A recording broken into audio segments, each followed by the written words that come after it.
rap game changed for one name. Jules aim and slain anything on this plane. Remains are found when the best kept secret get heated.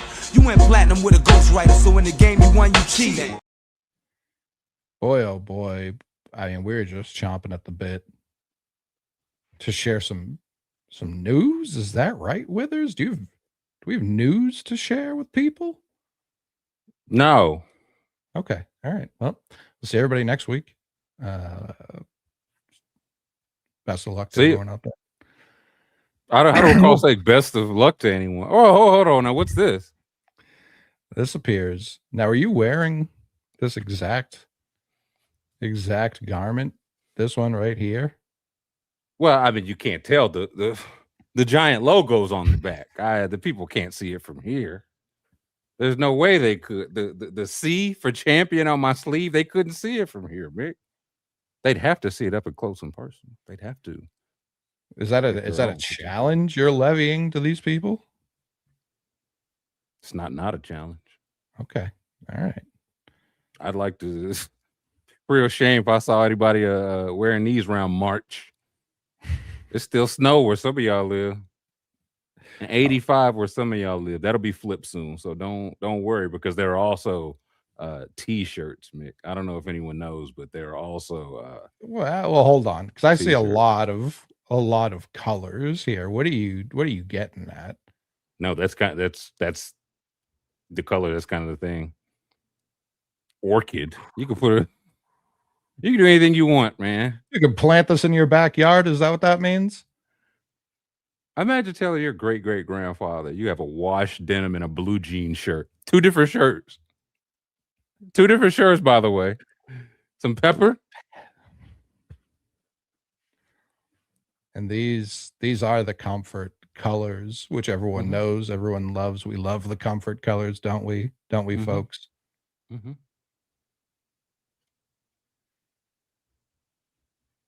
If that's something people might be interested in. In Harlem. That's right. This is Harlem approved. I just got off the phone with my consigliere down in H-Town. That's what they're calling it now, too. They wanted me to spread the word on that. Orchid in this economy. Listen, things are in the works. LJ. Never you fret. Never you fret. That's over. I popped a link in the chat, but that's mixtape the number 4 ever .printful.me. Classic website URL, as we've all come to know and love. You know what else is classic? Huh? Skinny people pretending Portugal McDonald's. Now, I don't know if you've seen this video. Unfortunately. So the guy from McDonald's who runs McDonald's should essentially look like the Monopoly man. You know what I mean? Like old, mostly balding, monocle, obese, if he chooses. But yeah, fat, like mostly lard coursing through his veins. Sweater over button up here, can't have it. I can't have this guy eating any McDonald's ever, especially trying to sell it to me. He's never seen McDonald's before. No, he still hasn't, as the video will show. Who put this out? Why is this just on his channel? The craziest part. Who put this out? If you told me the King leaked this, which the society started crumbling when they stopped putting him in commercials. When they stopped making the King the star, he would just be. You'd open your windows, he'd be standing right there. You couldn't avoid. He'd open your windows. Good morning to you.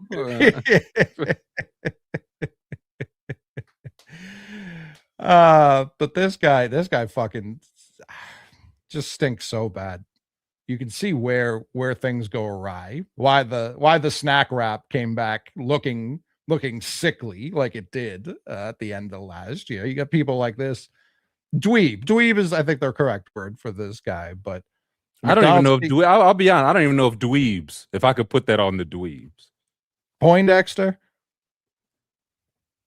The Poindexters may not push back. They may accept fate. Yeah, let's see him try the big arch trademark. Chris K is here. Chris K here with, you've heard about it. Here it is, the big arch. This is something that we have tested already in Portugal, Germany, Canada. I love this product. It is so good. We tried it out on those subhumans first to Also, see. yeah, all the real chewers. We went to the chewers worldwide. Portugal, Germany. Canada. Oh man, It is I'm going so to do a good. tasting right now, Mm-mm. but I'm going to eat this for my lunch, just so you know. So here we There's go. not a Classic. gun pointed at me. Yeah, I'm doing this of my own volition. Classic thing a guy is going to do: point to a tray of food and say, "I'm eating this for my lunch," instead of just eating it. Here Yo, we first, go. holy cow. God, that is a big Literally. burger. We've got is a cow. very Where? unique kind of sesame poppy Unique? sort of bun on it. One of We've one. got 2 quarter-pound patties, a delicious big arch sauce, and of course some lettuce. So, oh, there's so Of course, lettuce is here. Who could course. forget about the star of the show? He's so angry at whoever's making him do this. Whatever bet he lost in the office to have to do this. Let my family go, McDonald. Yeah, Ronald. You animal. much going on with this. First of all, let's try to get this. Hold Guy on, who's keep pausing definitely- right there, man. Guy Yeah. who's held a burger before. Well, listen, respect. This is the burger that I'm trying to get people to purchase. That's how it look. You got to give him the. You know what I'm saying? That don't look good in the. If your food don't look good in the commercial, it's not gonna look good in real life. I'm not gonna say it don't taste good in real life, but I'll say if it don't look good in the commercial, it's not gonna look good in real life. What I like I've lived a life of complaining about how over the top good they make it look in commercials. I believe I could pick exactly that up out at my local McDonald's. Like I believe it will look similar to this. I get what you're saying for sure, but this does look to me fat guy. That looks pretty authentic to me. He does not. That's where if we're gonna No. fake it up, let's go all the way fake. The burger should be as big as Wimpy for Popeye. Get paid back on Tuesday. Or pretend I'm the CEO. Like I'm Chris K. I'll eat it like a normal person who's had a burger before will eat it. What any commercial, it's you hear like honk honk, and then a car 18-wheeler runs over a car. You see somebody sitting in a wheelchair, and it says under this is a paid actor. When I was in my accident, C and C Mick got me $85 million. That's what they need for this. A paid actor working as the CEO. Whole time it's just a McMahon, double fisting big arches. I've got 5 arches here, and I'm going to eat them all in 30 seconds. It's just you and Badlands Booker, my CFO from Badlands Show. He's gonna eat these in one bite, aren't you, Badlands? Yes, I am. thing. I don't even know how to attack it. God, He's so never much held a to burger. it. Yeah. Oh, there's also some crispy onions on. Now, earlier, I don't know if you'll recall from 6 seconds ago in this video where he tried to list all the ingredients, and the big reveal was lettuce. And now that he's got a secondary look at the undercarriage of the boy, now he's spotted some onions too. So this burger could have anything on it. There could be pickles. Well, he'll never find out because you'll see the bite he's about to take. But there could be anything in the center of this burger. He has no idea. That's like the funniest thing about this screenshot is the fries perfectly placed. We want them to know this is McDonald's. We didn't we didn't want them to think this is any kind of rallies kind of business. Sprite from a Sprite from one of his establishments would stop his heart cold. What are we getting at here? He would see through time and space itself if he had like 2 gulps. That is the detention center room he is in. Yeah, this is what McDonald's looks like now too, just sterile. There's no sterility when you're at, and by the way, like the internet's brought us too close in certain things. Finding out the Euros call it like Mackers, to me that's a slur. That's a slur against American culture. They call Big Macs Mackers. No, they call the whole restaurant Mackers. Mackers. That's kind of funny.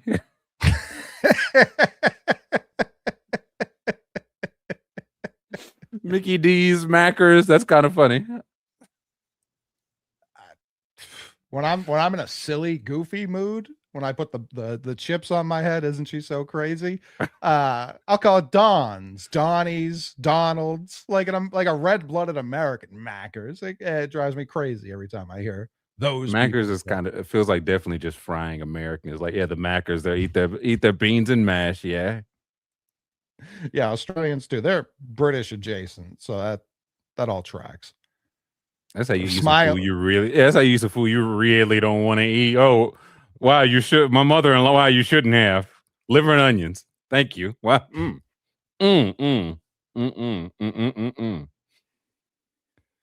Gonna eat it for my dinner here. Well, I see those kind of coming out. All right, the moment of truth.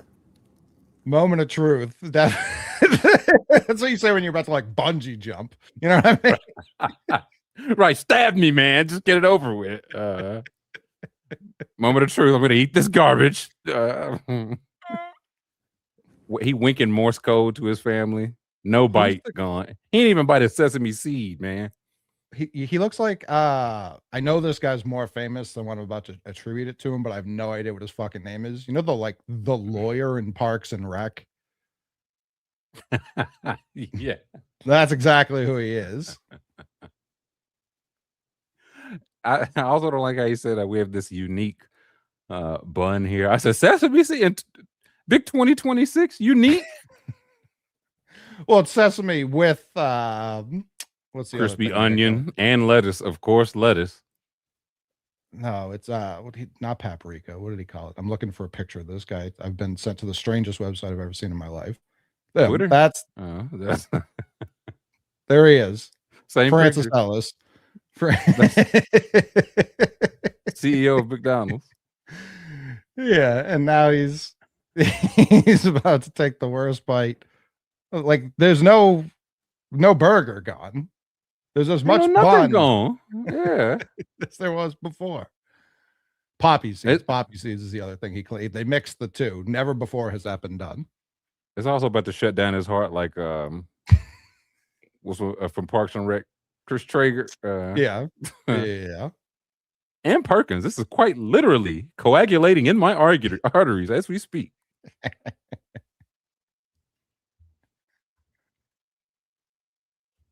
That is so good. Little big bite my ass, dude. That is so good. Again, who is this for? I guess the commercial. Yeah, that's what. Like, who was anybody looking forward to the big arch? Like, oh no, I got to see the big dog chomp down before he got to sign off on this. This was to keep all of his emails redacted in the Epstein files. He had to do this to keep them redacted. If he hadn't done this, Chris K was getting exposed. I think I'd rather have my name come out, man. Like, than being this. You're already negotiating with terrorists. What next? You gonna have me try a chicken McNugget, a McFlurry? Some of your French fries, yeah. Everything bagel would have this guy in a mental institution, but they need to send him in the Aki way. Send him to order a sandwich like that. Have him eat that. That's what he needs right now. I brought a bully, and they're like, "Hey, sure." That would kill him dead. Oh, so fast. Yeah, the Shamrock Shake. The Shamrock Shake would send him into immediate cardiac episode. This dude's looking like a new Heisel. Ain't this like one of the new Heisels that used to be a quarterback coach for Washington State? Wasn't he with Wazoo for a minute? Jonathan Newheisel. Didn't they go 5-7? This guy runs an air raid passing attack. If you need him to get 2 yards in the red zone, he's not getting them. He's just not getting them. I could just see like him just whispering nothing, absolutely nothing into the microphone and trying to look serious. They're like, man, it's not even connected. This Jonathan Gannon face, Shane Steichen face, both of y'all. Every Eagles coordinator ever face. Tom Brady's uncle is what I'm seeing here with the haircut. Bubble screen loss of 8. Yeah, that's yeah. Look, 2nd and 2, bubble screen loss of 8, 3rd and 10. Yeah, that's what this face is. Out of field goal range. Yeah, face. Carlos That's nailed exactly it. Yeah, yeah. We were at the 4. Now we're at the 49. Thanks a lot, New Heisel.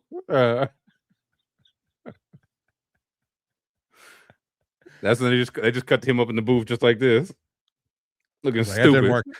Didn't work all week in practice either. I don't know why I thought it would work today. He just chewing on the pencil.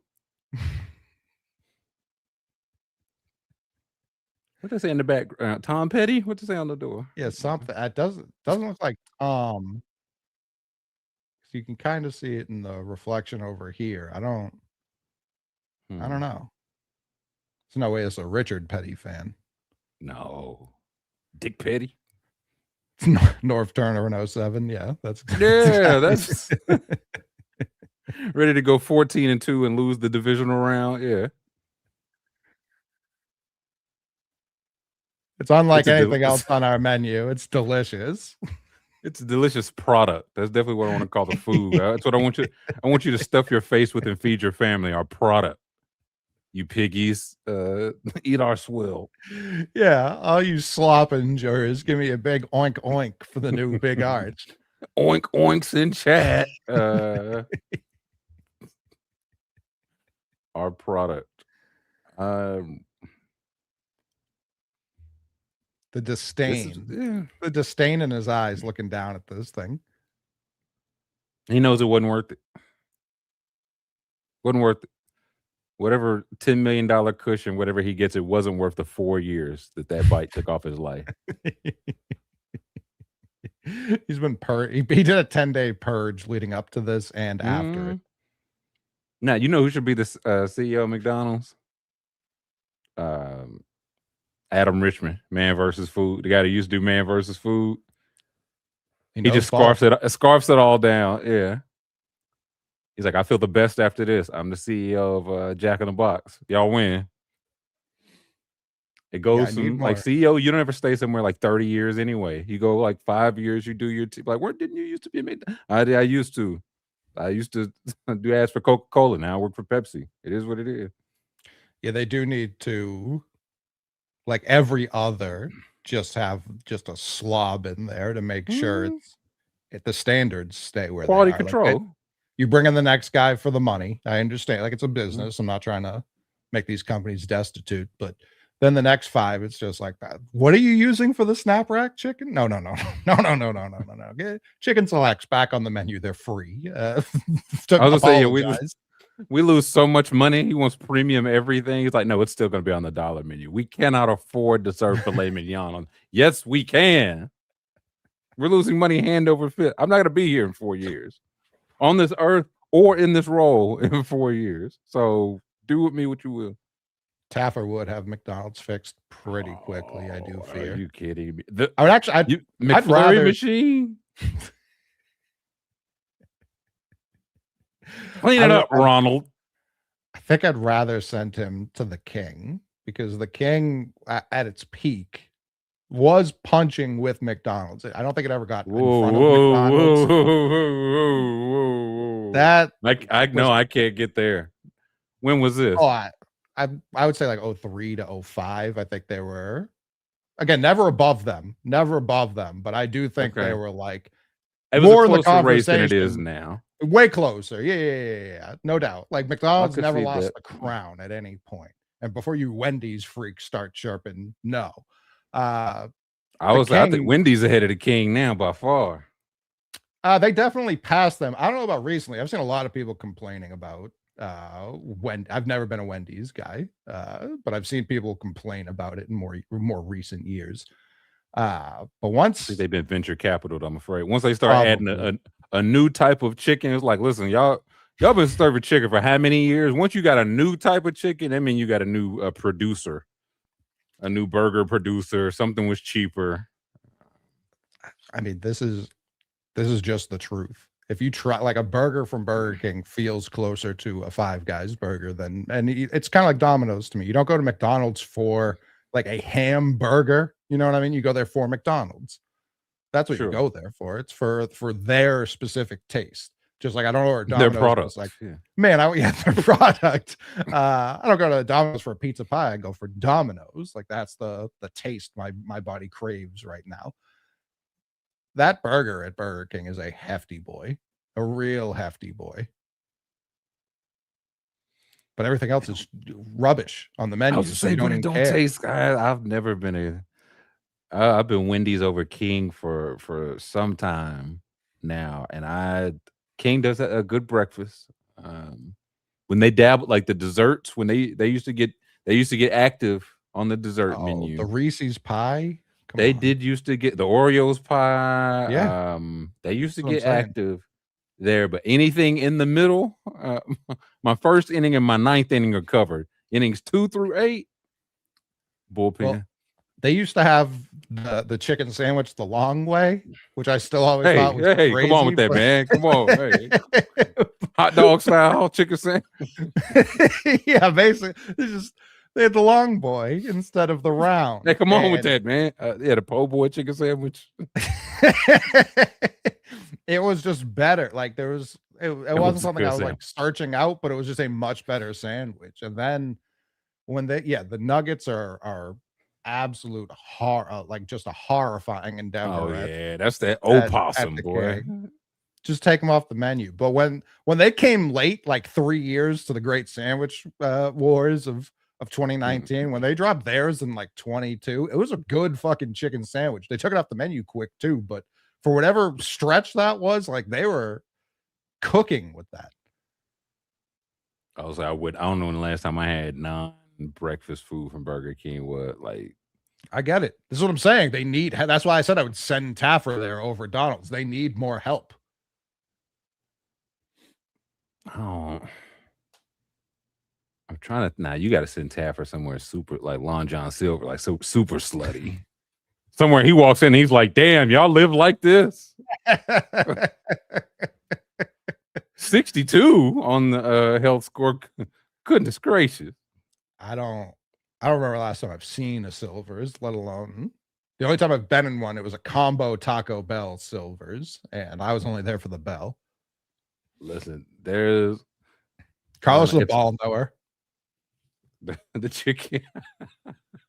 There's a really nice one in Knoxville. And what I mean by really nice is there's you don't have to talk to a single human being. They got a kiosk and a Long John Silver's. I said, my grandfather would never believe these things if I were to even tell him. So,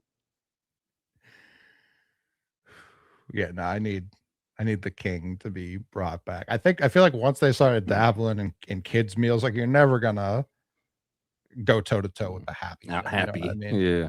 No, the Mighty Kids meal was solid when you were like 10. That was fine, but to what everyone's saying, like the nuggets are squirrel meat. Like you just get them out of there. Just get them right out of there.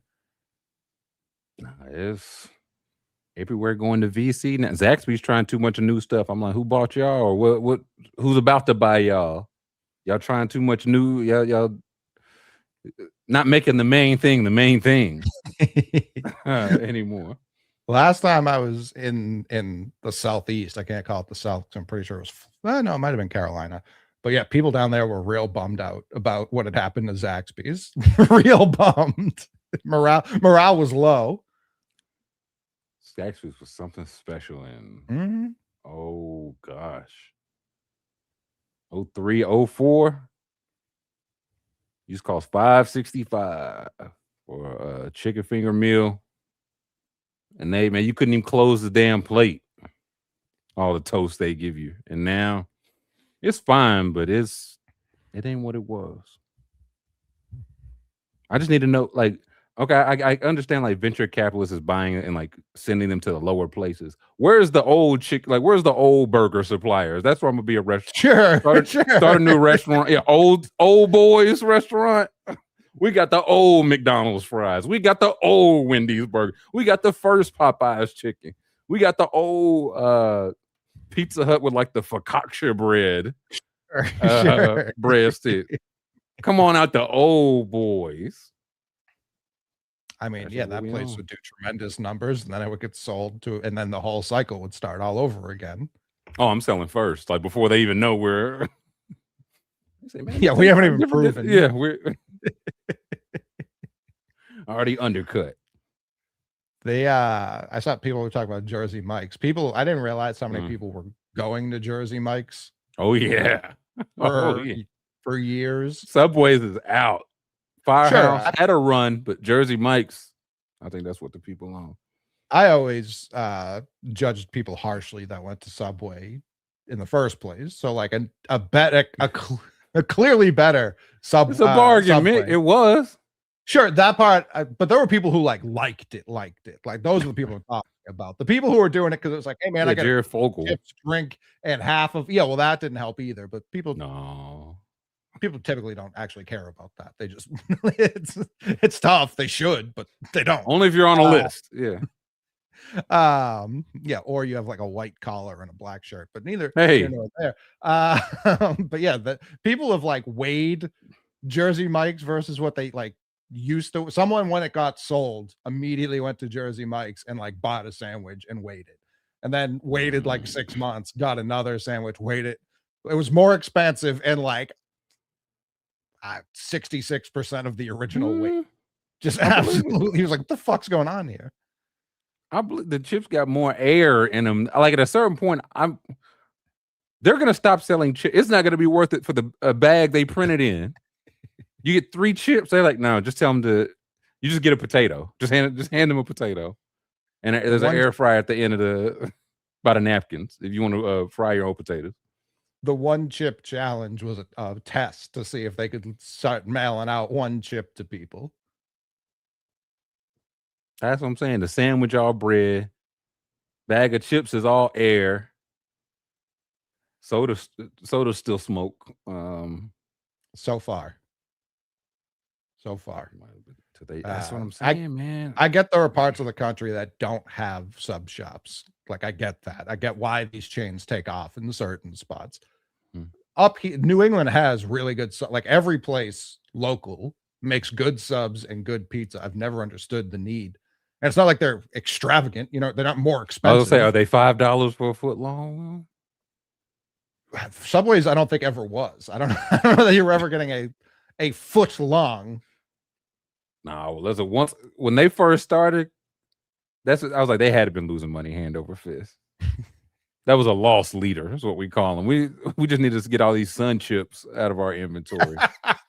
all these chocolate chip cookies, like Sophie said. This is what the people come to see. Quiznos was they were making a good they were like, what if we heat it up? And I was like, here's my money.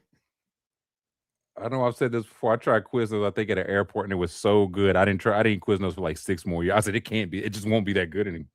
I don't want to lower the 5-star perfect 5-star review I have of Quiznos in my head.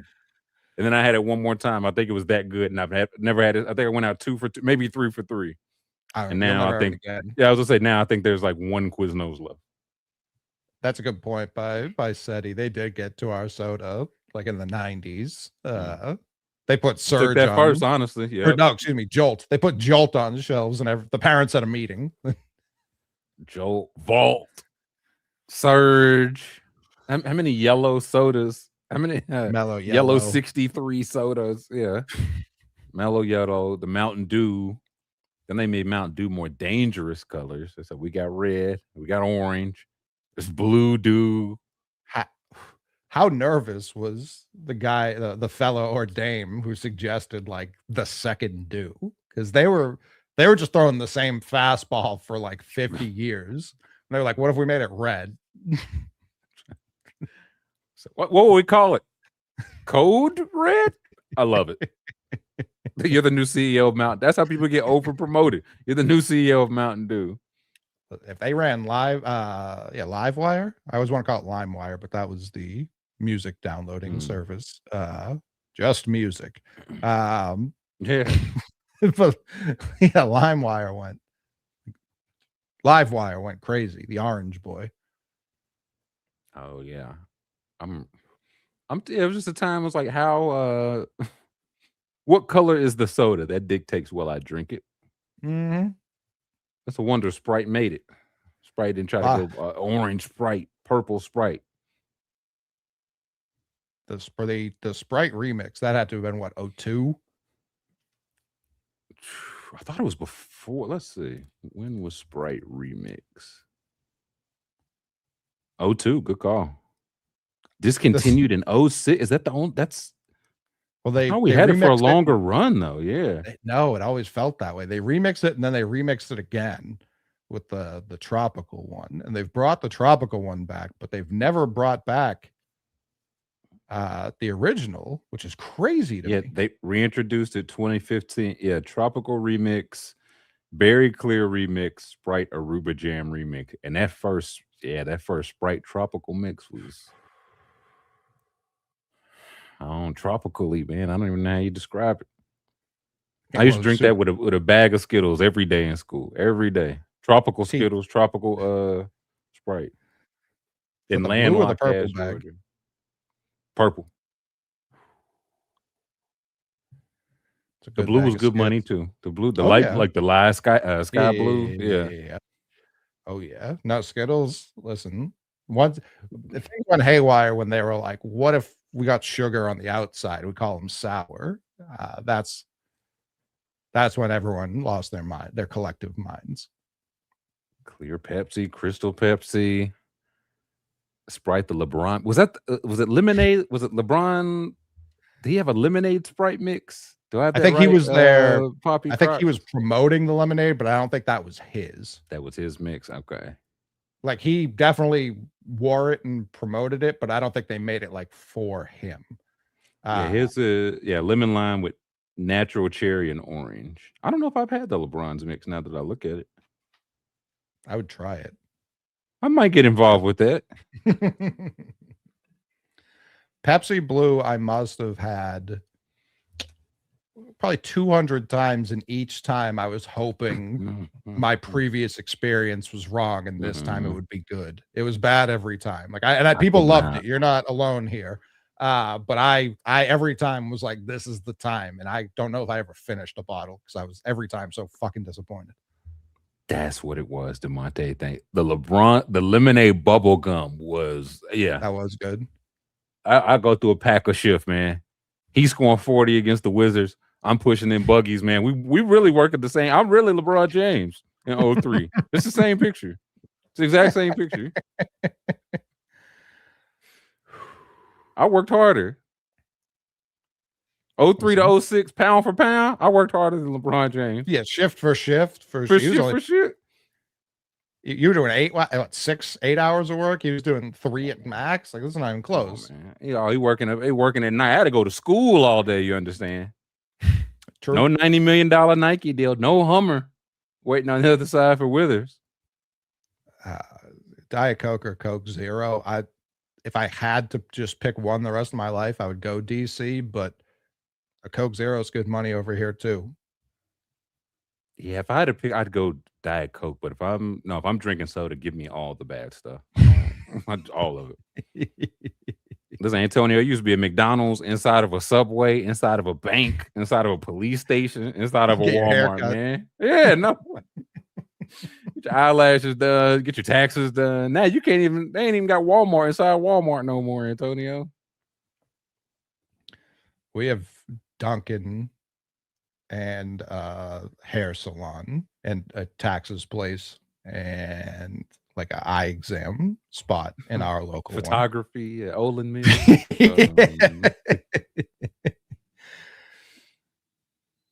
I still have I still have exactly one Oreo Coke in my fridge. I'm not like saving it for anything. It's just there and I haven't thrown it out. It's definitely nuclear at this point. Nah, dude, those were. It tastes like an Oreo. That's really my only analysis there. Don't know how they did it, but Eureka, you've done it again. It's like vanilla with a little bit of chocolate in it. There's one I keep waiting for. Like people are saying, big vanilla Coke guy. Vanilla Coke in the summer on a nice like hot day, not warm, hot day, goes unbelievably stupid. But there was a stretch they were selling cherry vanilla Coke. They said, "Well, who's going to stop us?" And I don't know why they stopped. Someone stopped them. I don't know why. I was like, those were the ones. I'm still a cherry Coke. That's summertime drink to me. Oh, sure. That's how I know it's summertime when I bring the CC when I bring the pilk out. Yeah. When I bring that cherry cola out. Yeah, the vanilla boy as well. I'm trying any new sodas? So there's supposed to be, well, they brought back cherry diet Coke. Yeah. It's a little very fake cherry taste. So it's good, but it's. Did you see the mug? Is the mug what caught your eye? Well, I just see there's a new lineup. This looks like 12. Is this 12 new sodas to come out in the big 2026? There are a lot on the horizon. Yeah, this one, I've got this in my fridge now. The cherry float Coke. Yeah. That's what I just shot it to you in the private comments. They've got these from early 2026 on. It looks like I see it says new cherry Coke. I hope they're just not messing with the cherry Coke. No, it's in addition to. It's not replacing anything. Okay. And it's not better. Like, it seems like they honestly tried to do cherry vanilla again. They just, whatever this ice cream flavor is that A&W, everybody's been pushing, it just doesn't work. Just doesn't work. It's like, it's good. It's a good beverage, but it's not. You can have wholesale. Like one. Yeah. You can have one. You can't have like two. Like for your life. To drink, just one. And yeah, that Diet Coke cherry is what I was talking about. I've got probably like 22 of them in various fridges in my house, and it's a slog to get through them. It's a real slog. I don't know how I feel about this fruit splash ginger ale, man. I don't. I'm a traditional ginger aleist. A cherry Fanta, I'm fine with that, but a strawberry fruit splash in my Canada Dry. Yeah, I'll like a blackberry ginger ale in the winter. But don't give me a splash of it. The whole thing better. Yeah, better pick a change side. colors. Yeah. So I'm avoiding these. Shirley Temple 7-Up is strong. I don't know if those are still on Heard shelves. good thing. This guy, the Baja Cabo Citrus Mountain Dew, is very, very close, at least in my memory, to that live wire. Very close. Okay. That's the ones on here? It's the orange one, bottom row, not the dirty ones. 3 out of 4. I was gonna say these dirty Sprites, these dirty Dews. Get this Utah soda out of my face.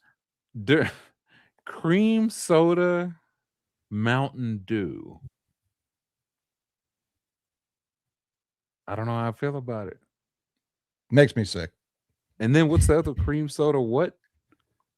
There's cream soda, and then there's cream soda Dew. No. The mug on top of it, the mug root beer, ice cream floats. I believe it's a vanilla. Float. Oh, the Howl. I was looking at the ones below it. I see cream soda and then cream soda Dew on the Mountain Dew. So I was trying to see the difference. Oh yeah, those are both. Let's see if I can zoom. One gotta have no sugar or something. Yeah, this one's 0, so they're the same. Cream soda Dew. It's a horrifying series of words. I feel like it could work though. I think I need that straight from like the tap though. I don't know if that can be. That's gonna work. I like Barney Gumbo. I just got to lean up under the spigot. Yeah, that's Pepper cream soda. Oh yeah, Dr. Pepper. They haven't missed. They genuinely have not missed. The coconut one was probably the worst one. There's a coconut Dr. Pepper. Oh yeah. Well, that was 2 years ago, maybe. It's all my enemies linking up to jump me. Yeah, it was. like you could tell that was made for rum specifically. Like that was they were like add rum to this. People were talking about the Diet Coke lime they brought back. That one sounds for sure awful. also needs rum. Coconut one tasted like sunscreen. Yeah, it's tough. I guess It wasn't. that sounds like the worst thing I've ever tasted in my life. Yeah, I was excited for it. I tried that in Florida. So I was on vacation, vibes were high, liked it, and then came back, bought a 12 pack, and that sat. That sat undrank. Yeah, blackberry Dr. Pepper might be like my number one overall all time. Like that's how good the blackberry Dr. Pepper is. I've opted out of the pepper a long time, but I would never know. I believe you, but I will never ever know. There's like they already have 23 flavors, and then they're like, not a damn one of them good. Oh no. Not a one. Maybe they get up to 58 flavors. They keep adding one till they get a different. Yeah, I've been looking for the howler. I've been looking for this. With that waffle cone on it, boy. You know it's some bad business. Good looking can. Unbelievable looking can. Dog, well, he got a good one. Yeah, he wants you to have. He's like, hey, I saved you one. Is this float summer? Like I know Chick-fil-A is doing like they got like frosted beverages and floats. Is this big frosted beverage summer? Floats and frosted beverages? Yeah, I think summer. I think this started like last year, and now the other companies are coming out with theirs. So yeah, it's like a 2 to 3 year thing. These, because remember when every cereal just was like, we're adding marshmallows now, and that happened for like a year and a half. They all had a new variant with mallows. That's what they're doing here. The Big Vanilla was like, we got too much, boys. You got to buy it. You got to buy all the vanilla. Cherry float. I don't like floats in real life, but a float flavored soda intrigues me. If I want some ice cream, I want some ice cream. If I want some soda, I want some soda. I don't dump soda on my ice cream. Please.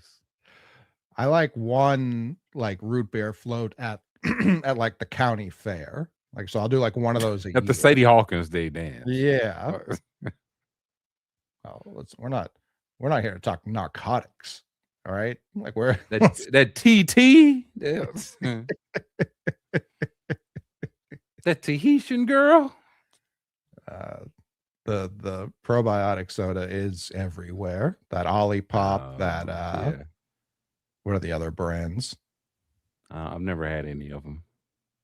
No, the cans look, because like they also have like 35 calories, which obviously isn't a ton, but it's like that already you've lost me on like the health kick. I know you need those calories for whatever reason, but like already you've lost me there.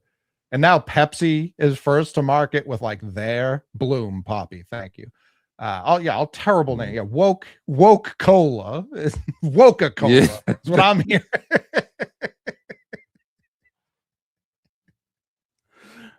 Man, give me some Mountain Dew that is radiated. Like I can see the glow of the yellowing from inside the can. That's what I need. Not something's gonna fix my stomach. Yeah, I need that inanimate rod, glowing, glowing dew. Woke soda. Woke soda. Woke tonic is tough.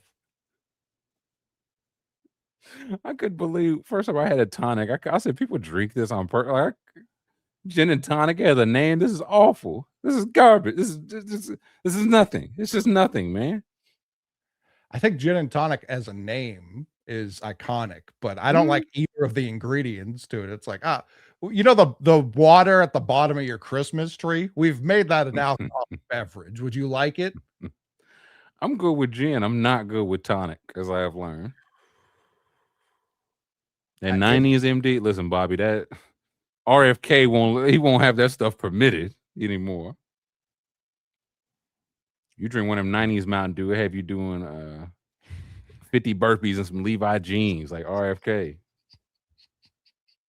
Have you doing the whole? They said RFK should have been at the combine if it smoked really tough. Viewership would have been through the roof. I would have been seated. Now they have a sports writer combine that's taking over the actual sports people combine. Did you see that?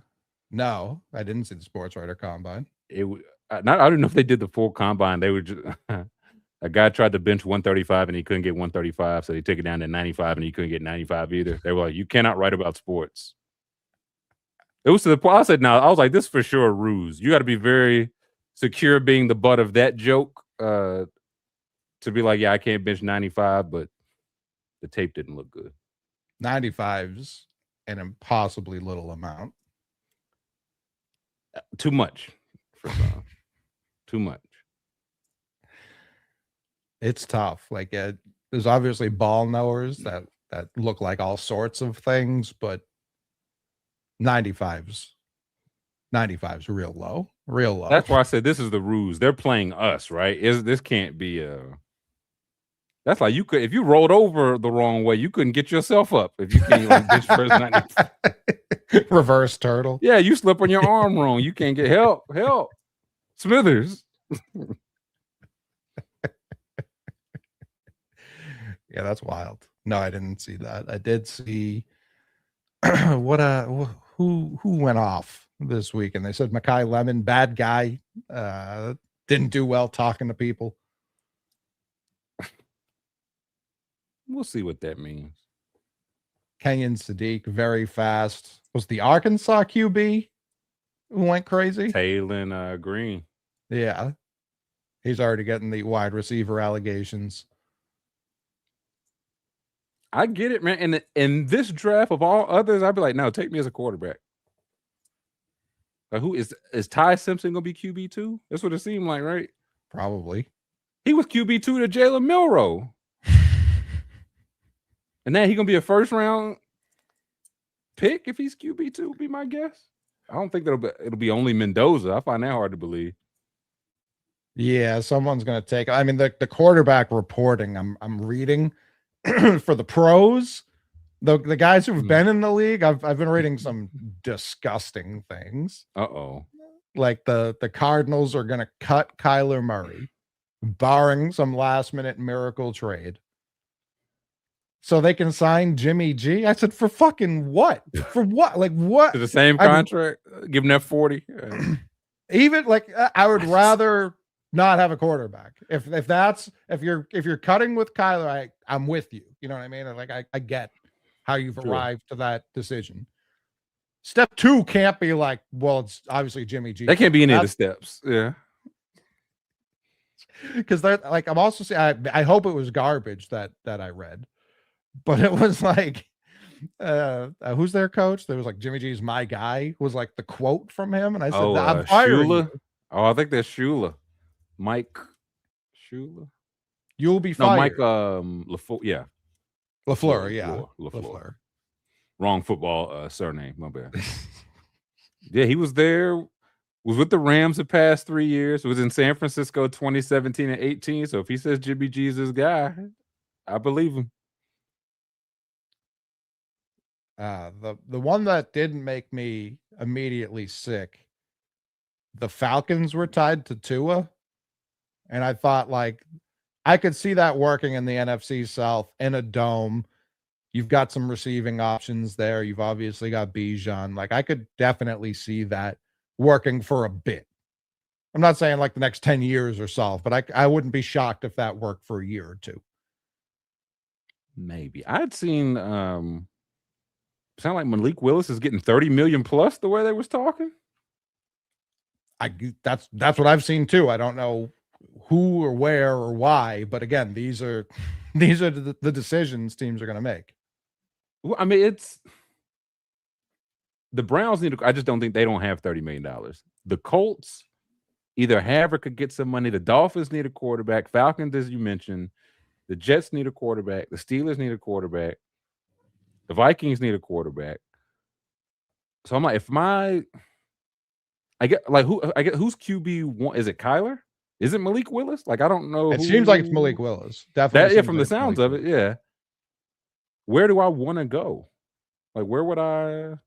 Because I'd heard that it's like, do I want to? Like, they're going to cut Kyler. They don't want to pay him 40, so we're going to cut him to pay Malik Willis 30. I trust Malik Willis. Like, he had some good game. I trust Malik Willis that much. He did, but even like reading Dusty, talking to Dusty, He was like, this is such a pared down version of Green Bay's playbook. And it was Right. working. Like, I'm not trying to knock Mhm. him, obviously. Like, I think he got a very raw deal in Tennessee. So I'm happy he's about to Agree. get a bag.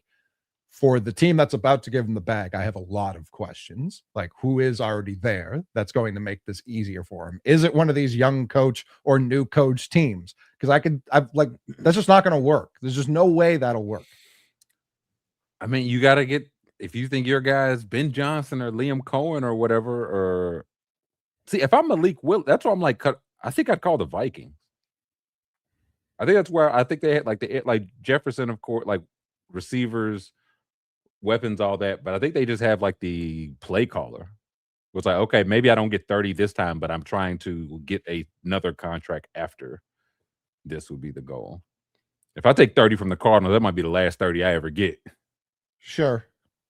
Well, I think Green Can Bay I get would always 22 take from the back. Vikings and hope I can parlay that into 32 or something?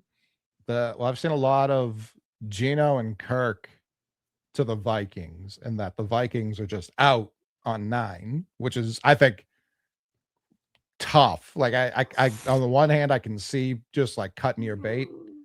On the other hand, it's like you give him 1 year, like that's terrible. And I know the guy who drafted him's gone because Well, too, he got hurt. Nobody told him to tear that meniscus or whatever he for did. sure.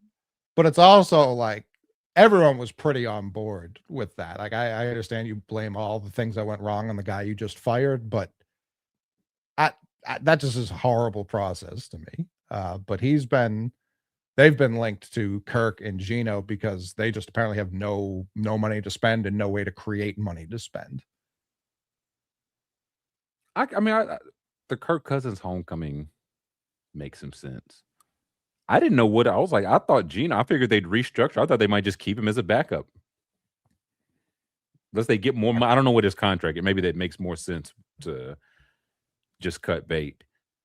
But I like Anthony Richardson has permission to seek a trade. So there's that.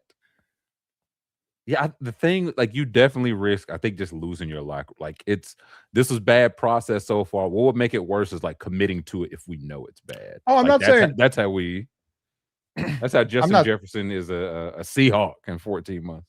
Sure. No, I'm not saying be like, that's our guy, we're not going to give him any competition. But I also think like just coming out and being like, no, he has no chance of ever playing again is also wrong. Like, there's a medium there where it's like, hey, we saw some stuff we liked. We saw some stuff he needs. You want him to lie? No, I think there were like a couple random stats where he like graded favorably in, like downfield to the left and some shit like that. So there were a couple of things. But like, it's just also just like, yeah, no one has a guaranteed job. We're going to bring in competition, and it will be a real competition. I think that's a way. If this guy is super motivated, as his face seems to tell me, then that shouldn't be a problem. But just being like, we've moved on, you don't know. Like, you haven't got your next guy yet. So that's where it's weird to me to come out and have that come out. But if you know who it ain't, it was like, man, who are we even kidding? Like, we can't even pretend to sell this to the locker room. That, yeah, he'll be a year better. We'll bring him some competition. They might just be like, if he's one of the guys competing, like we're just out. I can't wait to show up to OTAs 20 pounds overweight. if that guy throwing it. But again, like, is Kyler changing that? Is Willis changing that? Is Tua changing that? I think, are those the only 3 quarter, like, Kirk, with Gino and Kirk? Like, is that the 5 or is that who else? Jimmy G, of course. Yeah. Yeah. Well, it sounds like he's spoken for. So Fields. I mean, Daniel Jones, was he cut or released? Was Fields released? No, I think he's still there just because the Jets are like fine with it, but I think you get him if you wanted him. I don't know who would want him. No, sure, but it's also like Anthony Richardson, gettable. Daniel Jones, I can't, Pelissaro or someone did like their league-wide notebook of shit they were hearing at the combine.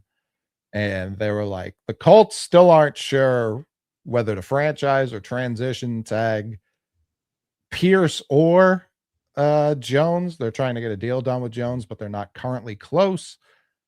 And it's just like, are they going to lose Alec Pierce fucking around with the Daniel Jones part of it? Because I would like that personally, but now I'm hearing Pittman might get released so that they can keep both of those guys. Well, that's the one. Yeah, I was like, if they move Pittman on or around draft day, or arrange a deal, whatever, to free up some room to keep Pierce, that wouldn't surprise me. But I would not franchise Daniel Jones coming off Achilles. That's just me.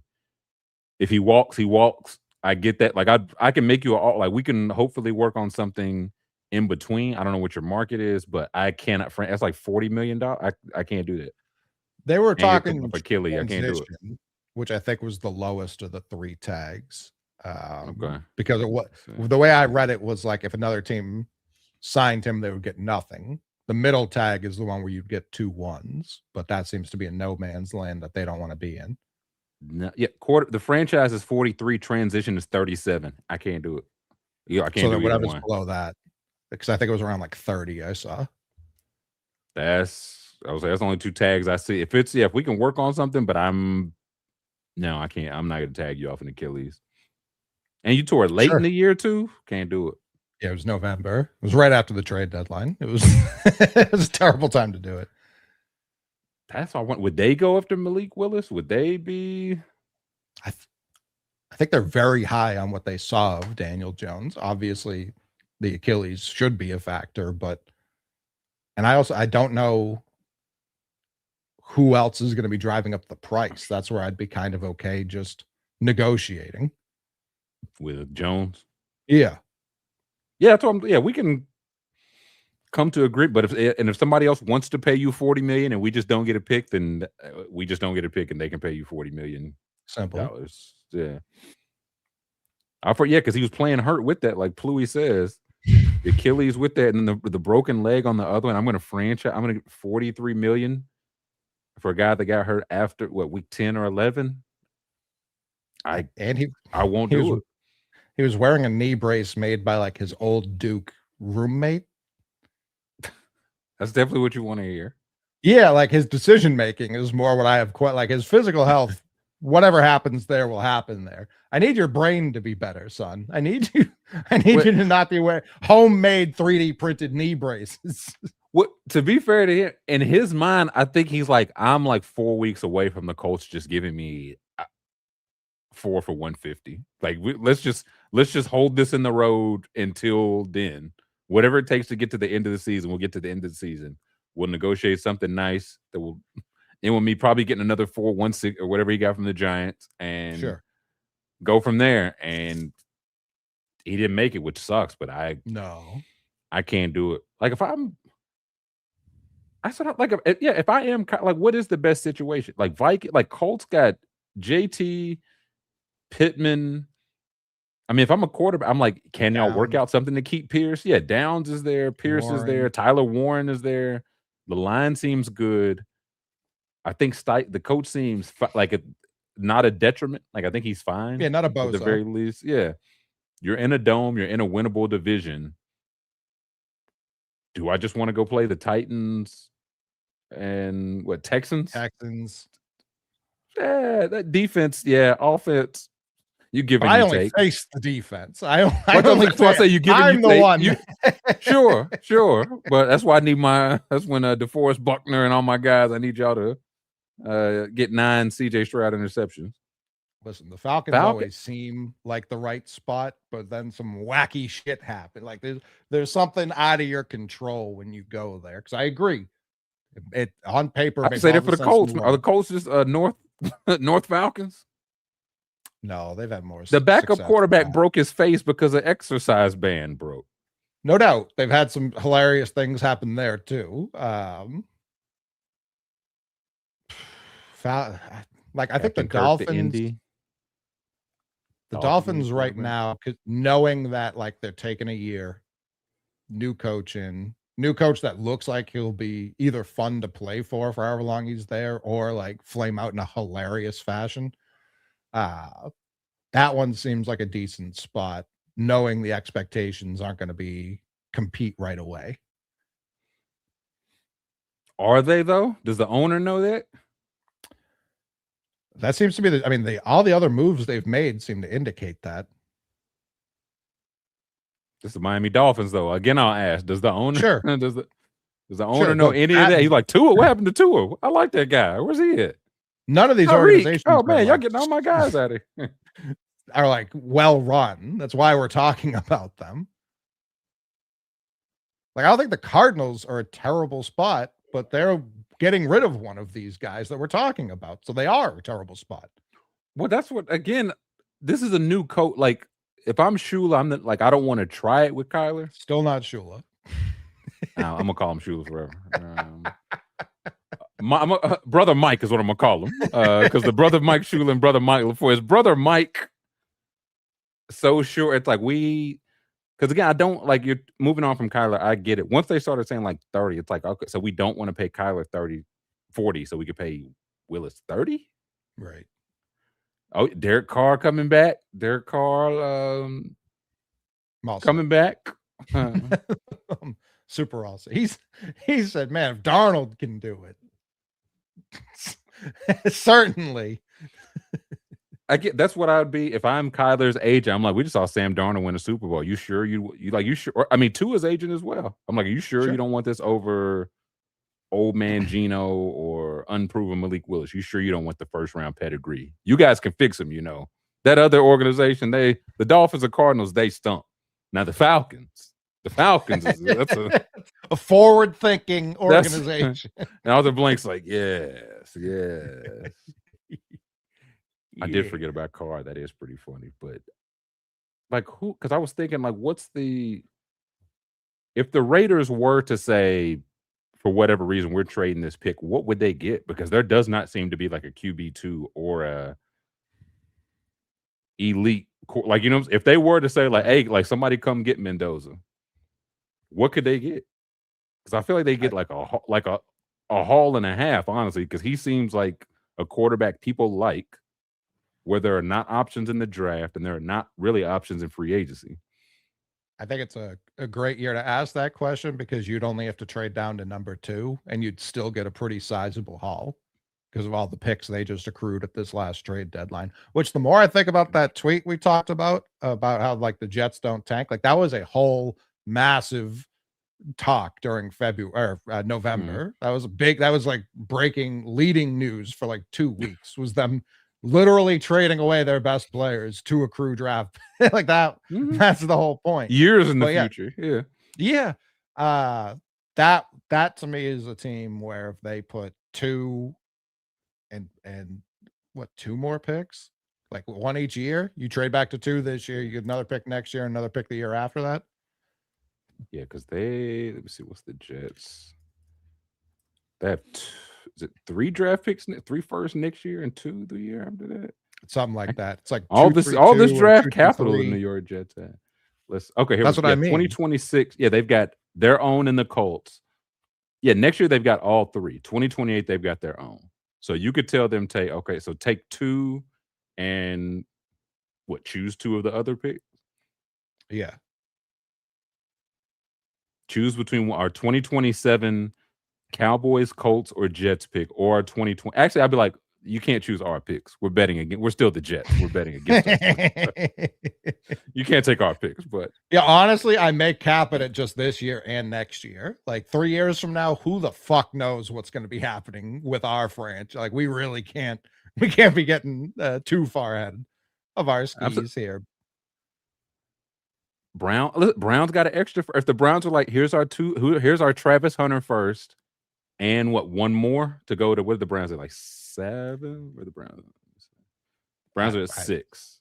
They had the most alarming headline I saw today. By far. That doesn't sound like the Cleveland Browns.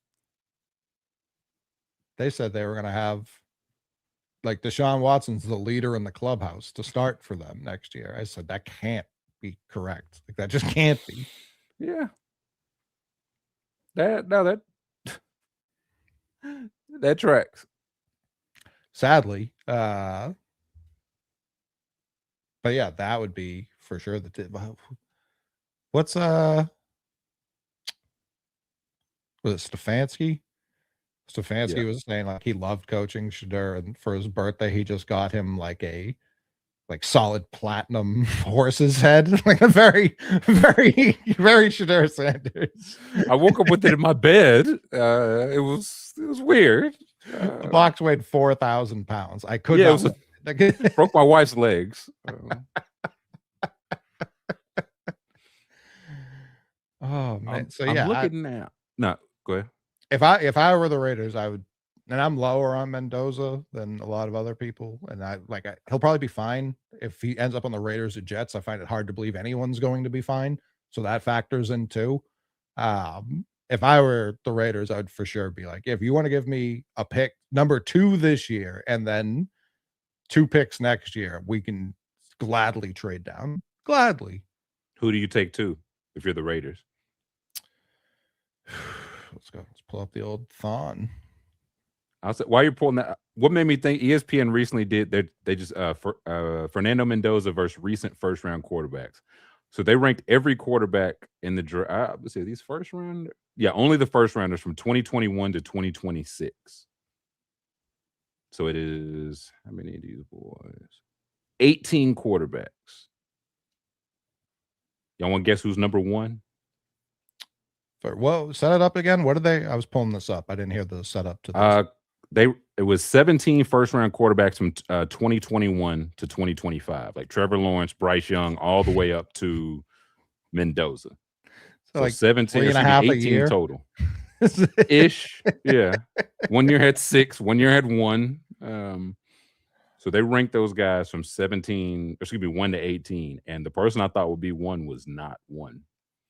So it's not Burrow 1. Is that what you're saying? No, Burrow's 2020. So he's not even on the list. I was gonna say he's not. Yeah, it's the one after that. It's not Drake, right? No. He is 4th. I'm blanking on some quarterbacks then because I don't know that there are 3 I would take ahead of him. Number 3 was taken ahead of him. Number 3, Jaden Daniels. Number 2, this is the guy I thought would be number 1, Trevor Lawrence. They've got number 2. Caleb Williams, they got number 1. So out of all the guys since 2021, and I want to make sure this is Matt Miller. I'm trying to, was these his grades at the time? See, I polled. Oh, at the time of the draft. Well, I'm trying to, I polled NFL scouts, decision-making analysts to help build the list, and pre-draft grades were the only consideration here. While I added each quarterback's pro performance for additional context, it has no bearing on these rankings.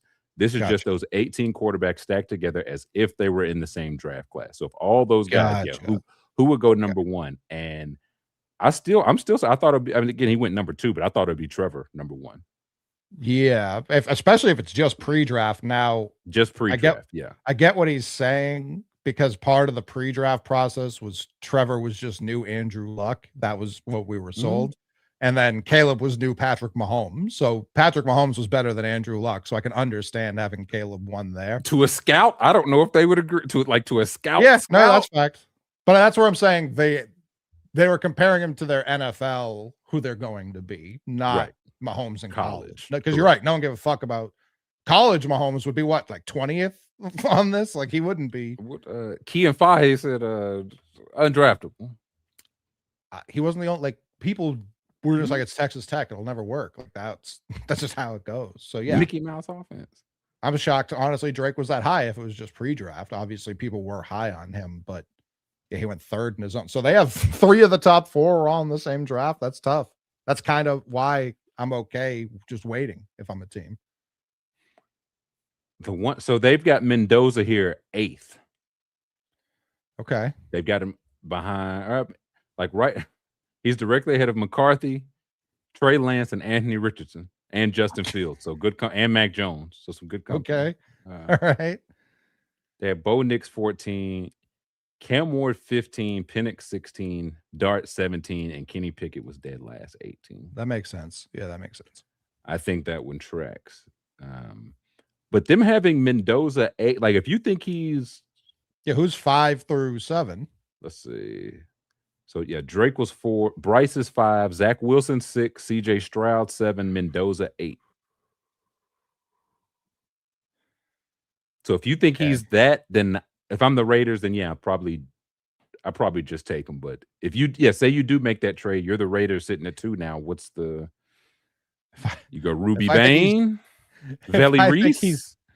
If I think he's worse than Zach Wilson, I'm for sure not coming to the conclusion that I need to take him.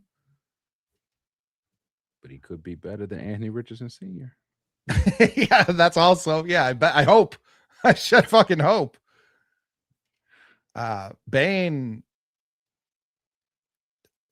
I'm very fascinated to see how his career plays out because he measured like he was born earlier that morning. They were like, there's no real historical precedent for a guy this stubby being Him and Howell, 2 guys. he just being worth anything in this National Football League of ours. So you watch the game tape and he explodes off the screen, but I don't know. I'm very interested to see how it plays out because just watching him play, you're like, this guy's unbelievable.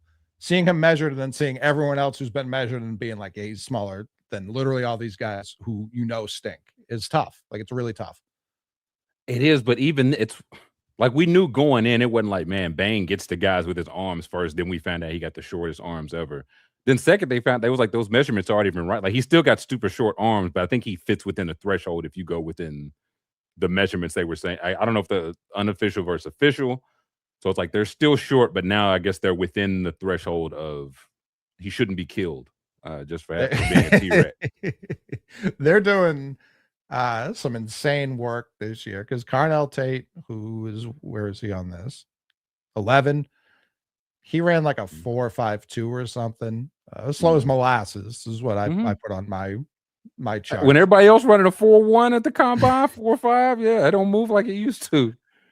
And then Schefter tweets out like hours later, like other teams had him hand timed at like a 4.37. I said, then what the fuck's the point of the lasers?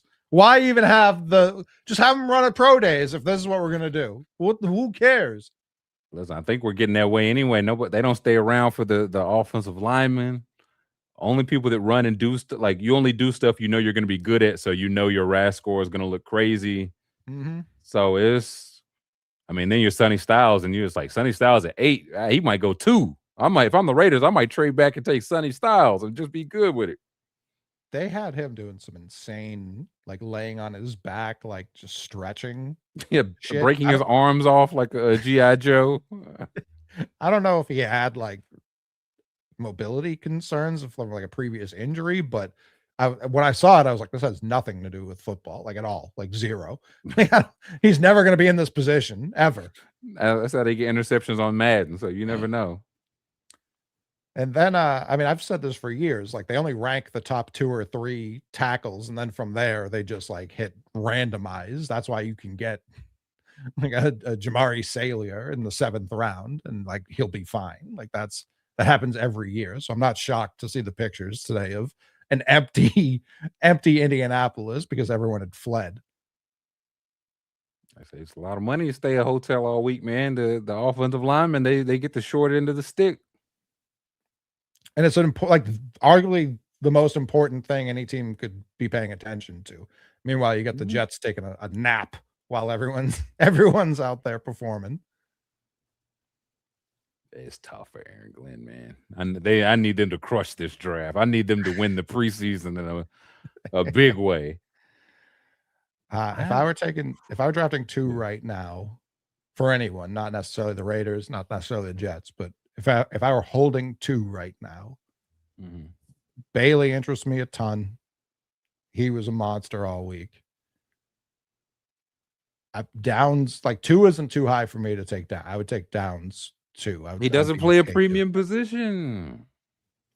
And then it's just like, man, this team can't stop a single pass downfield because their safeties are rubbish. Every running back is getting 9 yards to carry because they can't. Yeah. Sonny, I would have a little I like the linebackers in this draft, so I'd have a hard time taking him too. The white safety from Oregon. Dylan. Yeah. He's been I've seen him mocked dangerously high since this weekend, and he seems very talented. Like he should be a first round pick, but I've seen him He's like for sure gonna be a first round pick. oh yeah. But I've seen him like Washington. Like I've seen him that high in some people's boards, and it's like that feels a bit high for me. Only takes one. Sure. I might be out on Bailey. I don't know. Why? What did he do? Nothing bad. I've just seen some clips. No, because it was like if you're going to take an undersized edge, do you want him or Romello height? Because they was like Bailey doesn't really get bend. Then I saw like some clip. It's like some of like because they're playing on turf, you can see it's like I am showing you where his foot drags. This is a straight line. There is not bend. So if he's able to take a straight line to the quarterback, he will probably be fine. If not, like if that's going to be the Big 12 defender you're going to bet on, I don't know. Especially when Romello height like projected, like not even first round, I don't think. But only takes one team. Bailey, I don't know about. I just don't. I don't know. 2 YouTube videos have me just uncertain. I'm just uncertain. Yeah, height. It bothers me when people have names like that, then they're tiny. Like it really bothers me. That's how they get you. He's off my board. I wish him the best. He's off my board. Bailey or height or both? Height. Bailey has the type of name I could see working. I don't know. That it feels too plain to me. That's fine. He's got a kicker ass name as well. Like that, I could see that. I know Fano's getting all the hype, and Fano was right tackle because the other Utah tackle was left tackle. I said, that's interesting. I think Jeremiah Love might go like 5. Like, right. Not even kidding. Right, legit, they do it again. I don't even know if it would be a bad call, man. I really don't. That's what I want to see. Show me all the first round running back. Show me where Love would rank with Bajan and Gibbs, and I don't even know. It might be it over like the last 5. Clyde Edwards-Helaire and who else? Sadiq. They say he's just too little, man. I saw people talking about handing him the ball. Yeah, because he's a little bitty like a running back. Withers, I don't get shocked a lot these days. When I saw Monroe Freeling look like me, couldn't believe it. Couldn't believe it. Nah, Monroe could go either way. Now my eyes have been open. I would have never guessed that. Nah, Monroe I could see either way. I think it was McCoy. McCoy just didn't do anything. He just hadn't played in the year, and he was like, I'm not doing the combine or Senior Bowl, anything. They were like, cool, okay, cool. Well, if you knew you were going in the first, why would you? Does he know he's going in the first? I think my understanding was like once he show you're healthy and some of this stuff, and then you'll go in the first. If you don't show anything at Senior Bowl or this, people are scared if you're healthy. That's how you Will Johnson fall out of the first. But I think that's why because he was there, right? Now that I don't know. He may have did like interviewing. Yeah, I thought he didn't go at all. The way I read it, he may not have. I thought he went because a lot of times you'll go and you'll just like give people your medicals to look over in those meetings. But I don't know. But I haven't seen him. This is the lowest I've seen him, 18. Let's see. Did he? Yeah, I mean, he's waiting till pro day. So if he does fine at pro day, nobody will care. But correct. If he also doesn't do pro days, like I'm still not ready, then people will care. That's what I'm talking about, DeMonte. Like they should switch names. They should absolutely switch names. Listen, nobody in media is at the offensive line. Nobody knows. See, these type of stories, nobody knows. You're gonna get another Byron Young situation, but a team drafting Max and then thinking Monroe's showing up. There's a back-to-back Caleb's. There's a lot of room for. There's a Cassius. Cassius got the little bitty arms too. Did he get hurt? Like at the combine, or yeah, I think he like someone left walking gingerly. I'm pretty sure it was Cassius Howell. I didn't see that. I don't like that. Mesidor might be Mesidor's off my draft board. 31. Yeah, he might be off He's- my draft board. Ain't nothing wrong with my homie. He's just 25 and injured. I was listening to Doug Kide earlier. He like what I love about the combine more than the actual combine, because no one does the combine anymore, is every team sends their chattiest Patty to go down there and be like, here's our exact plan for free agency. Playing some And bugs. It's great. He was talking about obviously big and Patriots hypotheticals. Now is like, should we trade this one for Max Crosby, who is doing side quests that make me reconsider anything involved with Max Crosby? But he was like, yeah, Max Crosby's 29. Would you rather just have him or Mesidor, who's 4 years younger? Like, that makes it seem preposterous to me why I would spend 31 on a 25-year-old versus just trading it for a guy I know can do the job. Well, I mean, it's that and injury. So it's like you're old and undersized and injured. I got Michael Penix at home. Proctor still big as hell. That was what I saw. He had a good day or a good showing. Scouting. He won't be there at 29. No, but who do they get? The Rams getting him and Lemon? Yeah, just that would be great. That would be insane. And these other teams are dumb, so I'm not ruling it out. They'll trade a fifth for Anthony Richardson. There's your quarterback of the future. Then they good to go. Ty Simpson going 34? I believe it when I see it. Do I just trade a third-round pick for Jalen Milroe, who was again started in front of Ty Simpson? Like, what am I missing here? I think after this weekend, there's almost no world Blake Miller goes in the second. Too high or too low? He goes and a one. He's just a tackle, moved really well. I think. What's the stat on him? He missed like one snap ever at Clemson, and it was like a practice snap, and it was because he like shattered his arm or some shit, and then he was Off right my back board. to it. Off my board.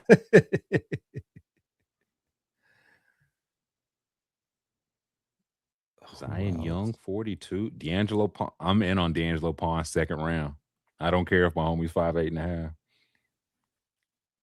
I'm in on Zion Young first round. 42, that is a little low. Max seems like a lock in the first as well. People love him.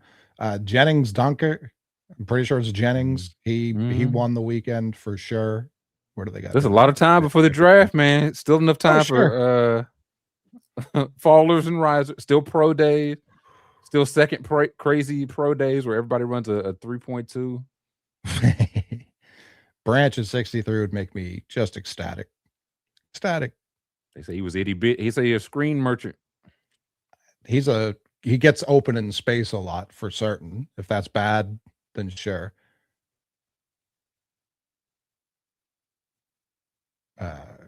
CB2 was very fast Tennessee receiver. If he beats the Tennessee allegations, good for him. I wouldn't waste my draft capital to find out. I just can't. I'll say it won't be with the Bills too, respectfully. They gotta trade that for a veteran too. They're not gonna figure that out. Now with the Tennessee receiver, no. I saw that was one of the other headlines. Bills set to fix their wide receiver room by signing Romeo Doubs or Rashid Shaheed. I said respectfully, I don't know that those fix any receiver, like good players. I was gonna say that's what they need. That would. I don't know that you if can, the issue is not having good receiving options, that would help.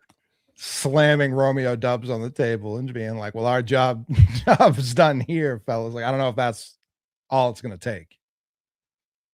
He'd be the best they had since what? 9 games of Amari Cooper. He would be the best receiver on their team now. That's what I'm saying. So every little bit helps.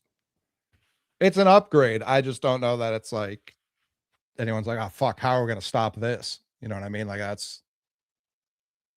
Listen, they didn't even think that at all last year, and they still won, what, 12 games? So, baby,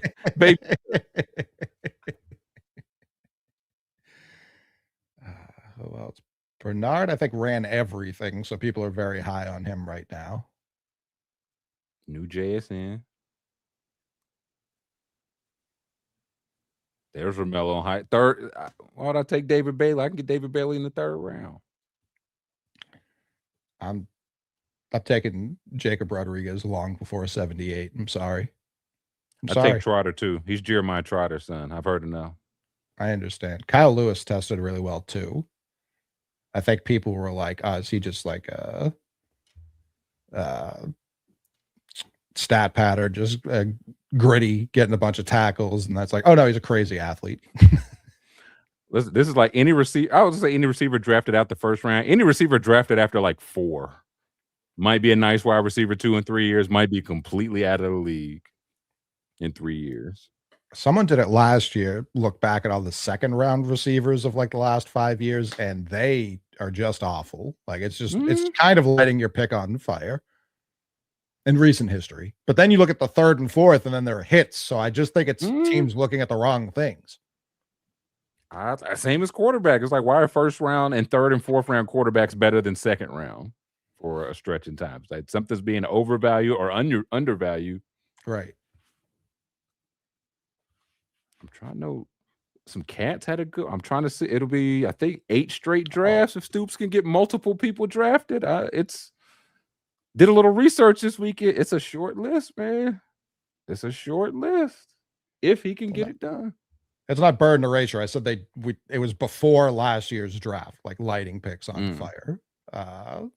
Burden was supposed to be a 1 who people didn't like him because he was short and liked getting the football. People don't like that.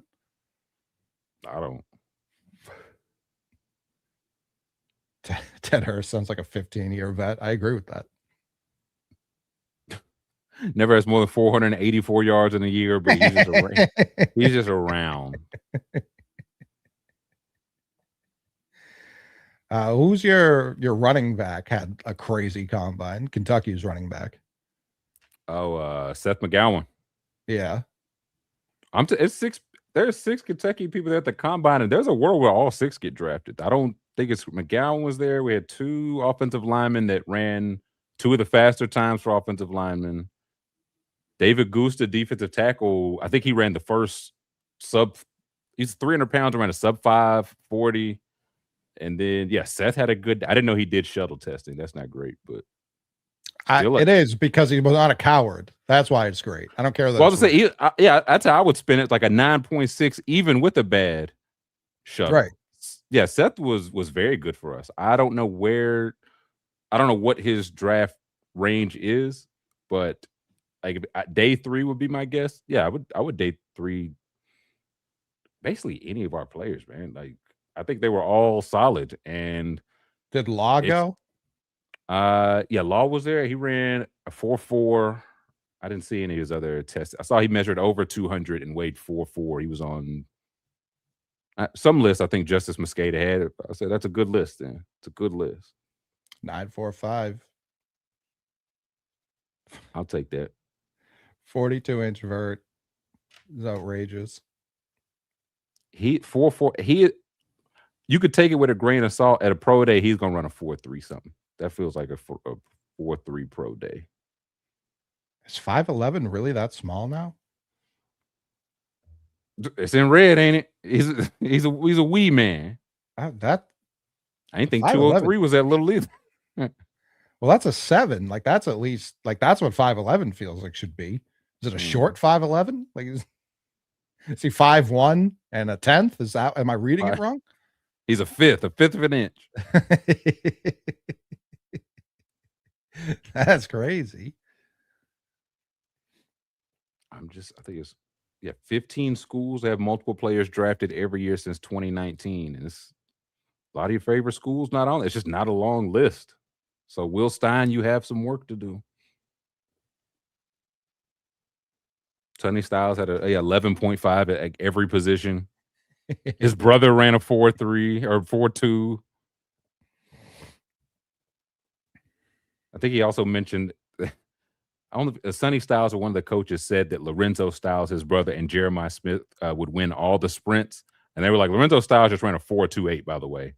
And he said him and Jeremiah Smith, who's like 230 next year, just by the probably 1-1 for next year as of right. Well, that'll be Arch season, but a top pick for next year. Lyman all showed out. Not Cage Casey. I know these guys will stink. There he is. There's Jennings. GD.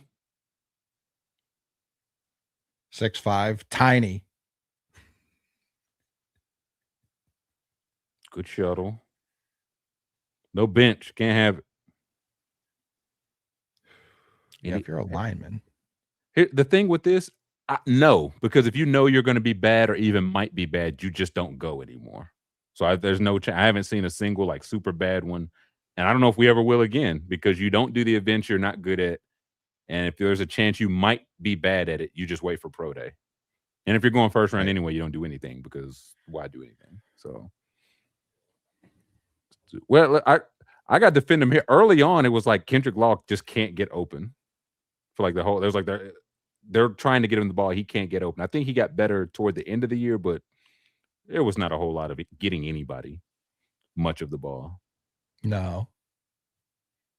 No, ever since you brought him up, I've been noticing. I thought he would run. That's like I saw 4.4. I was like, damn, old man's getting a little slow, isn't he? I thought he might break 4.3 for the pro day, but I'm still on. I don't know where any of our guys. We don't have any round 1 or round 2 even, but I think I saw some Jagger Burton like round 3 or 4, and then he ran really well. So probably I would say round 3 or 4 is when we start. There was who started crying after they ran, and I'm not making fun of them. I know you saw Mike that. Watson. Yeah, that's what it's all about. Family was literally called. Shout out Kyron Samuels. You called a family on the field. Hey, leave work right now. I just ran a 4.2. Like, just walk out. Just quit. We're all set. Well, that's a beautiful thing. Beautiful thing. That's what it's all about. Love that for him. I hope. I mean, to your point, it's a long time between now and the draft. Long time. Don't even leave your house. Like, don't even leave your house between now and then. I was like, yeah, like pro day, that's canceled. We're off that. No, we'll just be taking it easy. I'm not driving any vehicles. You won't catch me anywhere. Like, as soon as the draft happens, you'll see me more outside. Once I put pen to paper, sure. I'll say maybe not even then. I'll send a decoy to the draft. I'll just be in bubble wrap the entire time.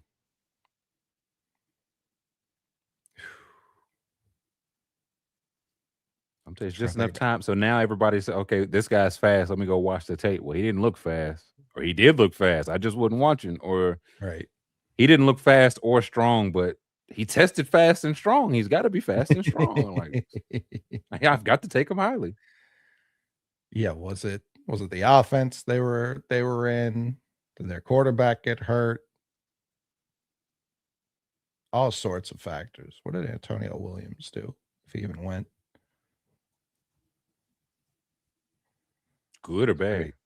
Gonna be 400 people named Antonio Williams to ever hit the NFL draft. All at the combine. Yeah. Okay. So he put up a 9. Shut the fuck up. I don't even have you turned on. Tony Williams in the house. Yeah, it sounds nothing like anything you do. He put up a 9. 0.09. He's 5'11" too, so minuscule. 190. Which he looks shorter than 5'11". So him officially weighing at 5'11", unbelievable. 4.41, 39.5-inch vert, all in the green. Pretty good. I think this more than ever would convince me. I'm telling you, I'm not Once I realize I'm not drafting for 250 picks in 7 rounds, I'm trying to get as many top 100 picks as I can and draft from there. Draft and scout appropriately. You're not going to scout 350 people right to pick the right 250. We might scout the right 250 right to get the right 150, though. Like the more we can narrow this, again, you use the combine to say, well, if we already weren't that high on this guy's tape and he's showing as like a not great athlete, then we could probably just cross him off our. If he figures it out, God bless him. But that's what we're going off. We have to go off precedent here, and there's no precedent for some of this stuff. I want to be certain as I can be. You're never going to be certain. I want to be as certain as I can be about like 25 guys. If I'm a team, and I know I've got most teams have what, like probably 5.5 picks, maybe 6.5. Yeah. Well, I guess technically every team would have 7 on average. So you start with 7. That's what I say. Give or take. Yeah, you trade up, you trade back, you trade. So yeah. But even if a team has 4, that means some other team out there is holding 9. So either way, the average is going to be 7. I guess comp picks too. So it's probably 7.5.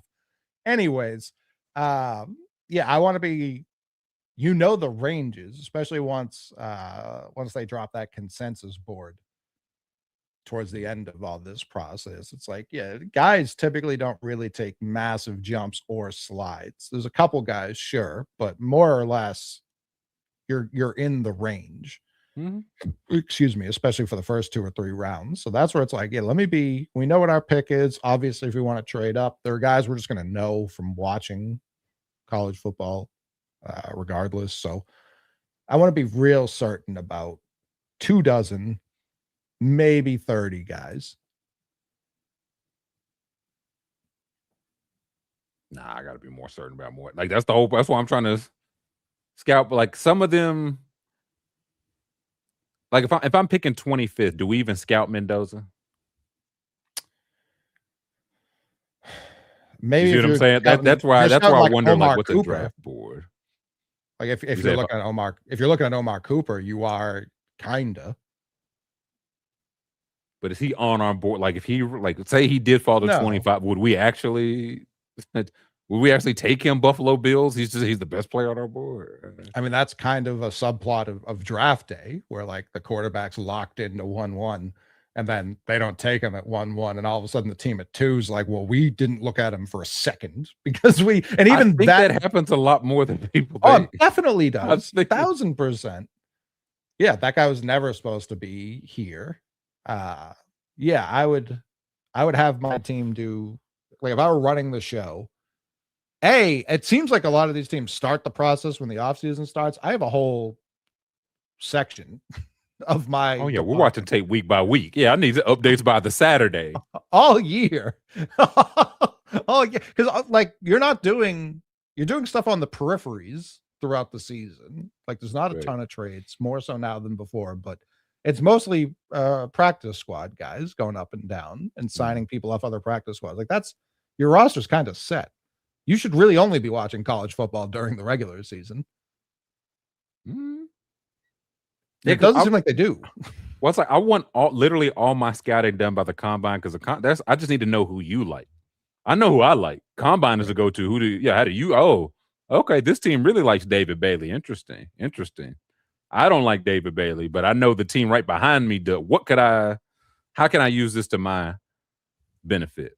I knew he was going to do 25 reps. I knew he was going to run between a 4.4 and a 4.5, but I need to go and see that whole team pulled up for Arvell Reese. Interesting. Nobody pulled up for Bain. Interesting. Outside in pro day, I might take even less from pro day. Way less. Like on your own college campus, I might take even. I might that might be the one we punt. We've got all our data by then. By pro day, you're going to run faster and be stronger than you were 5 weeks ago. Yeah, we know. All good. I'm going to pro day to look that guy's coach in the eye when he tells me what he thinks about this. Like Glenn Taylor. Yeah. He just like, I know you're going to even like, what's your lie to boost this kid up? Because if your lying stinks, like then I know you really don't like this guy. Even if you're like, yeah, you know what? He shows up, He's just one of our guys, man. You gotta love him. You just gotta love him. You gotta love Arvell Reese. You gotta love him.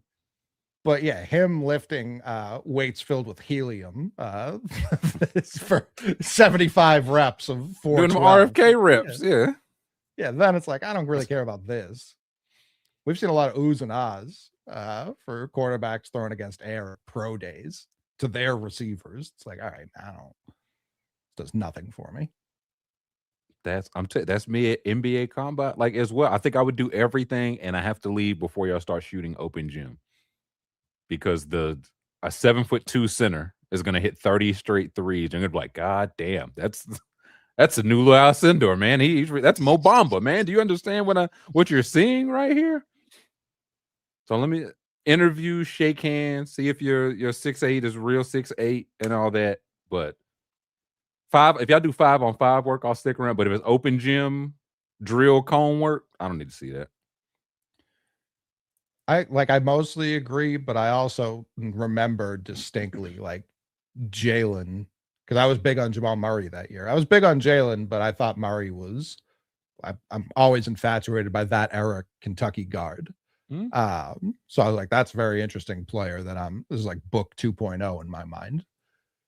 And Jalen came in and I think he hit 88 out of 100 threes when they just went around the world. They made every prospect shoot 100 threes. And I think Murray hit like 84 or something, like both freaks. But when one of the guys is the shooter and the other guy is the project who needs to learn how to shoot, it's like, maybe there isn't as much learning that needs to happen here. And obviously Murray's been a better shooter than Jaylen Brown. I don't even need to look at their numbers to know that, but I do find that interesting where it was just like, man, that's crazy that the guy who needs to relearn how to shoot is kind of dead eye, regardless of whether or not there's a hand in his face. That's what I was going to say. I guess it could show you like that would tell me Jaylen Brown took this drill seriously. Right. So if I need to know, like if I show up and a guy's fucking around, he's shooting him over the backboard and all that. It's like, okay, I don't mean you can't be a good player, but I see how seriously you took this drill. If you're not Anthony Edwards, I don't know if you can afford to do that. If you're some of these other guys, then I need to see you locked in.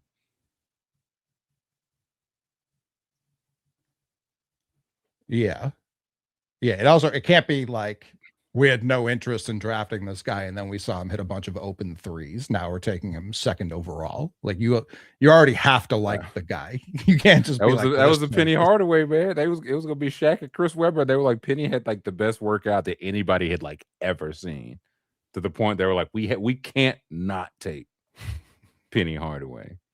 And that's where I was like, by then I'm already out the gym. I don't want any last. We hear about this guy took a flight. They weren't even supposed to know about it. He did one last workout. I think it was Jalen Williams did like one last workout for OKC, and they're like, we're taking you 11 or wherever they took him. So I get it, but I know there was Risha Shea said, let me get one last look at me real quick. And they got one last look at him and made their decision. He didn't even have a good game tonight, but I was just watching. They played Portland tonight. I was just watching Klingon like it could have been you, big dog. It could have been you. He's been big hooping lately. He's shooting 40% of a three. I said he's hitting what percent of his what? Excuse me. That's Sarr and Reed and Castle. I get it, but no, Klingon. That's the one. That's the one that got away for me. Yeah, you were on it the whole time, so it's not revisionist history. I still would have taken Castle and been thrilled with it, but I would have just thought I probably would have taken Sarr. I thought you were a Sarr one. I was a Sarr guy as number one, but he just made it clear he didn't want to go to Atlanta. So if I was playing by his rules, I would have taken Castle. I did think Sarr was the best player in that draft.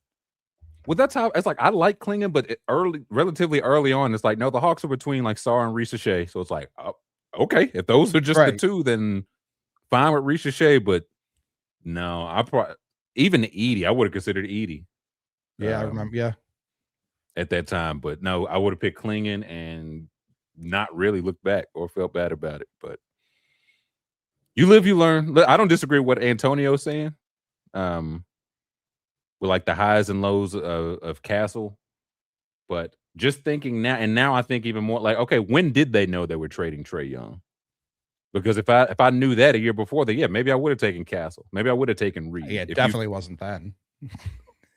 I don't think they were, but I think they were thinking about firing the person who would have made it. So that's why I'm like, sure. So we will see. Hawks gonna get the 9th pick anyway. The Pelicans have won like 5 in a row, so I ain't even watching no more top 3 picks. Well, you never know how the lottery balls are going to bounce. Even worse, Spurs gonna get another number 1, man. I know how this goes. That'd be very funny. I wouldn't hate that.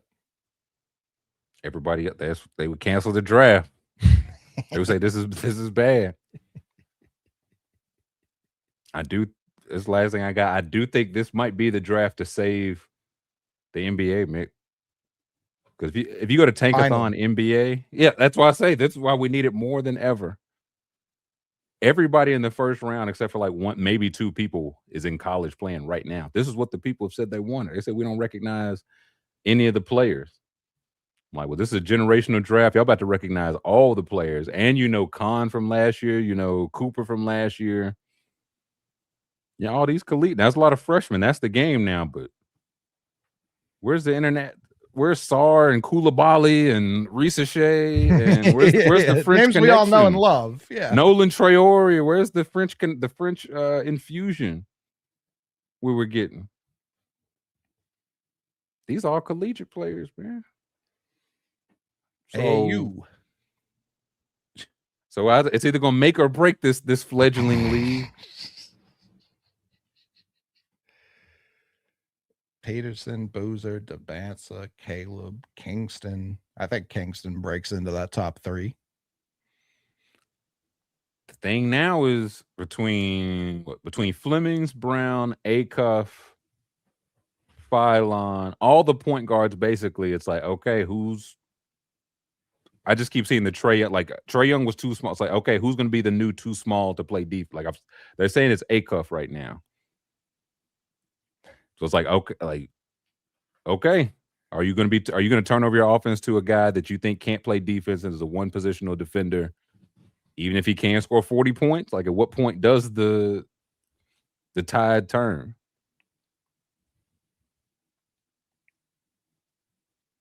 And all these Americans, good American names, Hannes Steinbeck, Yaxel Lindenborg, American names, man. I keep saying I need to watch Amen. It also just doesn't affect me too much, which is why I haven't done it, but still need to do that before I have an opinion on him. Although I saw Peterson was talking to KD. No, excuse me. Debansa was talking to KD. And they were saying, who else from your draft or from your class in like a decade, who's going to be the top guys? And he said himself, he said Peterson, and he said Amen. Oh, I thought it was interesting. Those were the 2 he viewed on his level. Because obviously, if he didn't say himself, that would be insane. Out on him. Amen's looking like this is you see with the last couple draft and probably next year as well. A number of these guys late lottery will be comfortably top 3 or 5 guys. And there's also some guys late lottery here that I would not be surprised to see go back to school, like for that reason. Like Chris Sanak here, he could go 21. Like that'd be a good haul, but next year he could just go lottery. Like, so it's like, what do you want? I see Kareem Lopez, New Zealand. Outside that, everybody here is collegiate. So it's either going to make or break this ne'er-do-well league. I watched some first round Flory, Tyler Tanner. Okay. which I'm pretty sure you say it as Flory. I haven't heard his name said. He seems to be hilarious. Seems like a good vibes guy, and I like that out of my big man. I don't trust a Kansas big man if I ain't getting him like 3rd overall. That's just me. I've fallen for it before. Who was the one who did go top 5 and still stunk? Embiid? Hey. No, that was you. Oh, Thomas Robinson. Yeah, I was like, this is the one, because he even had like a a real like touching story. Like his parents Mhm. had passed and he was raising his sister, stuff like that. Mhm. I thought but he was the Kings, right? Kings took him. Mhm. Yeah, that Number was the 5, problem I there. believe, 4 or 5 That was the issue there. with Flag. I think he would like unquestioned. I think Flag would still be number 1, and I think number 2. That's where the debate would begin. You think AJ would go? You think somebody would go number 1 over him? Well, I'm trying to like he'd be on this Duke team. Sure, or a Duke team, yeah. Well, I'm just trying to think of like this class around him. Like if he and Boozer, because clearly he wasn't afraid to go to Duke to play with another top 7 pick. Where did Khan go? 4 or some It's shit? like 4, yeah. Yeah. So another top 5 pick. That clearly didn't shy him away from doing that. So if it were he and Boozer, like would teams just view it as like Boozer was the engine and Flag was his number 2, I guess is how I'm trying to think of like how would it get viewed? I think they'd be like, yeah, but he could do some of the engine stuff and all the defensive stuff that Boozer can't do. I think he'd still go number 1. Would Khan, that's the question. Would Khan Knipple go number 1? You asking the real questions, Pluie. Yeah, he's been on a season-long heater. He just doesn't miss. It's a good strategy. You just go 50, 40, 90 almost as a rookie. Decent. Well, it's like are the Kings getting the first pick? Because I don't know that you could comfortably say anyone's a lock at number 1 if they're holding the pick. I think it wouldn't work out, but I think who they would take and have it go wrong terribly, I think that would be the same. Yeah, I think Flag's still younger than all these guys, like the top guys. That part's true. Yeah, that part's a factor, big time factor. Isn't Boozer crazy young? He is, but he didn't. I don't think he started college at 17 like Flag did. No, he probably didn't. Let's see. Flag was born December 2006. That's not even real, man. It's not even a real time. Boozer was born in July. Yeah, so he's like 6 months younger, but Flag's got a whole year class-wise on him. Yeah, that's wild.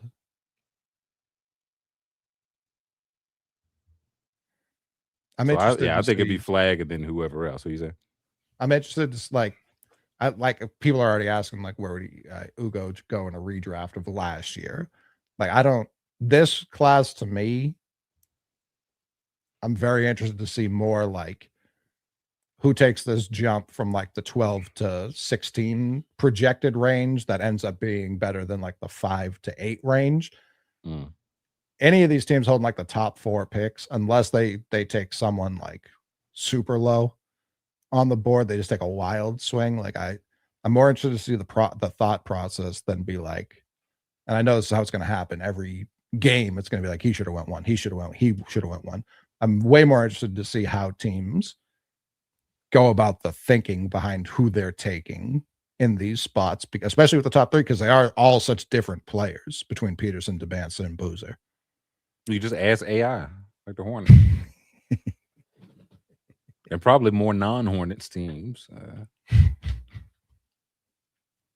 The thing I worry about is because there are like again of Flemings and Brown and Acuff and Wagler to an extent, but he's a little bit bigger and play off ball. But Phylon, there are kind of a lot of quote unquote undersized guards. I do wonder, is anybody thinking like we'll just take whoever's left?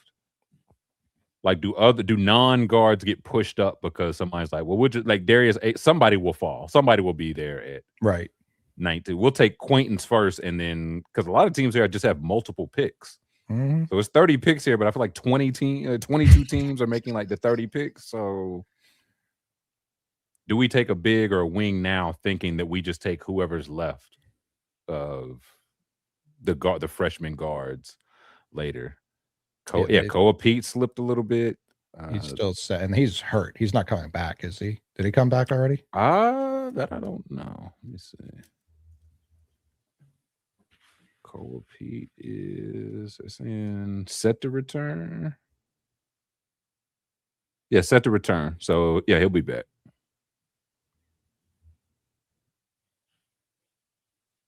Some Benny Sturts.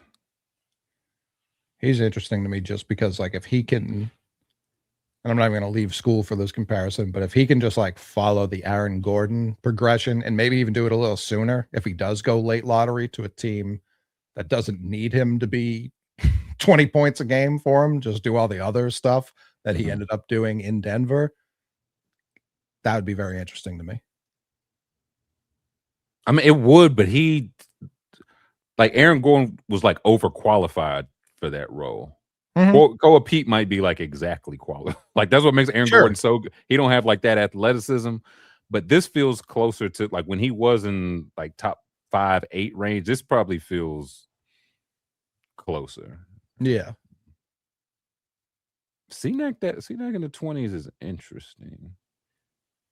Yeah, I don't think the Spurs would take anybody 24. I could be wrong. I feel like they're just kind of going like youth upside length.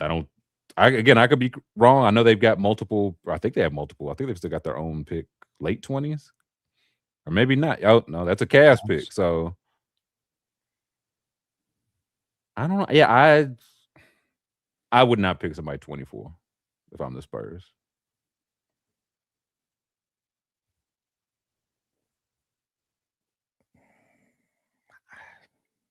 Him specifically, if he's just like, we just need you to play defense,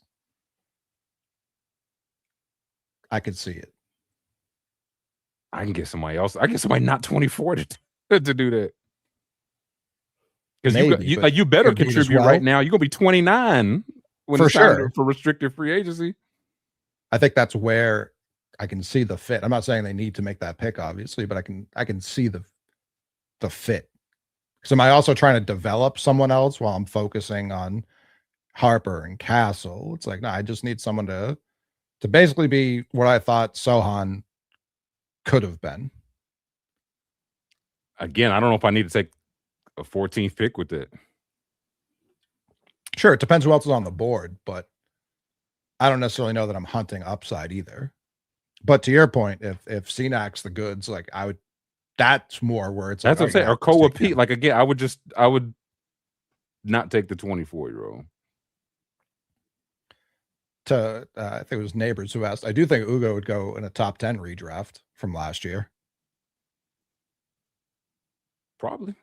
Oh yeah, I don't think he was 26, 28th. He was projected top 10 a year out. He ended up going in the late 20s, and now a year later, it's like, no, he probably should have just won the top 10. Where's Dash Daniels on here? Because he was a guy projected lottery. Like Traore was projected like lottery last year and fell 46. Out. 40s. Spurs. Yep, they'll fix that jumper. That'll. So it's. I mean, he slipped. Yeah, Traore's doing well for the Nets now. Dash Daniels was lottery projected, and he slipped. Traore's been awesome for the Nets.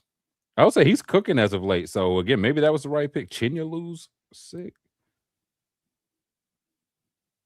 Ruben, big Rube. The very same.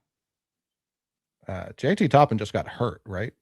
He just tore his ACL, which stinks. Bad for right now. However, if he does get taken 40th by the Celtics, I think he'll be thrilled. He did, but it's too risky, man, because I might go 41 to the Nets, and now my life is ruined. So it's a lot of risk. Let me see the end of that second. No. If you can. Still no love for my boy. Okay. What, Malachi? No, he's in the 30s, I think. No, away. Top 310 prospect, not Adafe. Maybe. He ranked higher than Ortega here. Sergio De La Rey is a great name. So it's a great name. It's a very strong name. This is not Milan Momcilovic. Momsy. Big Mommy. Nate Biddle. That's a name I don't know about with respect. Biddle on the back of that jersey. Heavens, no, he's a Hawk. That tracks. How about instead of Big Braden Smith? Wow. This is gonna be a very stupid idea. Instead of having a lottery, having a draft, there should be a website like Tankathon that puts out basically a mock either every day through the season or every week. And draft night, they just randomly select one throughout the course of the year and they go, this is the draft. I'd be fine with that. That would help so many teams. The Kings are like, wow, the Bulls are back. The Warriors, who are trading for players, they don't know what they got. I can't believe they said that stuff out loud. I cannot believe they was like, we think. What did they say? You just about the Porzingis stuff. It was like I saw them being like, he doesn't have pots. That's all I saw. Yeah. The next day, Steve Kerr was like, I probably shouldn't have said that in a press conference. I don't know why I said that on a hot mic. I was like, that's even worse. Y'all traded for him. Y'all don't know what he got. Y'all just needed to get rid of Kuminga, I think it's been 3 games and 3 20-point games for Johnny Kuminga in Atlanta. Right. The happiest man to have ever been. He's taken home so many trays of food after the game. He can have them. Yeah, 3 games. He is averaging in 27 minutes. He is averaging. No, that's not even right. They haven't updated. He just scored 20 points in 25 minutes. So he has 27, 17, and 20 on 7 of 10, 5 of 9, 9 of 12 shooting. And at one point today, he had played 1 minute and taken, I think, 5 free throws. I said, yeah, hell yeah. They just didn't want Porzingis, bro. It's crazy. And then do you see the video of Steph in street clothes just staring at a belligerent Draymond, just like he's like a cop in an 80s movie, like about to retire, getting too old for this shit. That's what Steph looks like these days. I didn't see it. I seen Draymond hopping on people's back. I figured Steph was like, what surgery can I get? Like, do I need my knee scoped? Do I need my wrist taken a look at? Do I need like anything at all that I can just get done to just be away from this organization for a little bit? Like, put me on anesthetics and give me a full body tattoo, 7-month tattoo. Take your time. DNP, getting some sick ink. Oh, poor Pod. You see that account that said I'm not tweeting again until Pod scores 30? Like 2 years ago. 2024, yeah. I did see that. It's tough. It's a tough, man. You made your own bed. Yeah. Tied yourself to the pods. You just come back. Be like, clearly he's not doing it. If I'm OKC, that I'm trying to trade for Steph Curry, bro. I'm like, hey, haha, y'all think it's funny. Hartenstein and what pit? Like, let's talk. Let's talk. He don't want to be there. Let's talk. Dort Hartenstein, the 17th overall pick. What? Let's talk. Oh, they don't know what to do with a pick. They have no idea. No, they do. They'll take somebody and be like, he's so good, so good, and not play him for 5 years, and then trade him for an ill man with some disease they're not quite sure of. He said, yeah, I shouldn't have said that out loud. I said, yeah, no, you shouldn't have.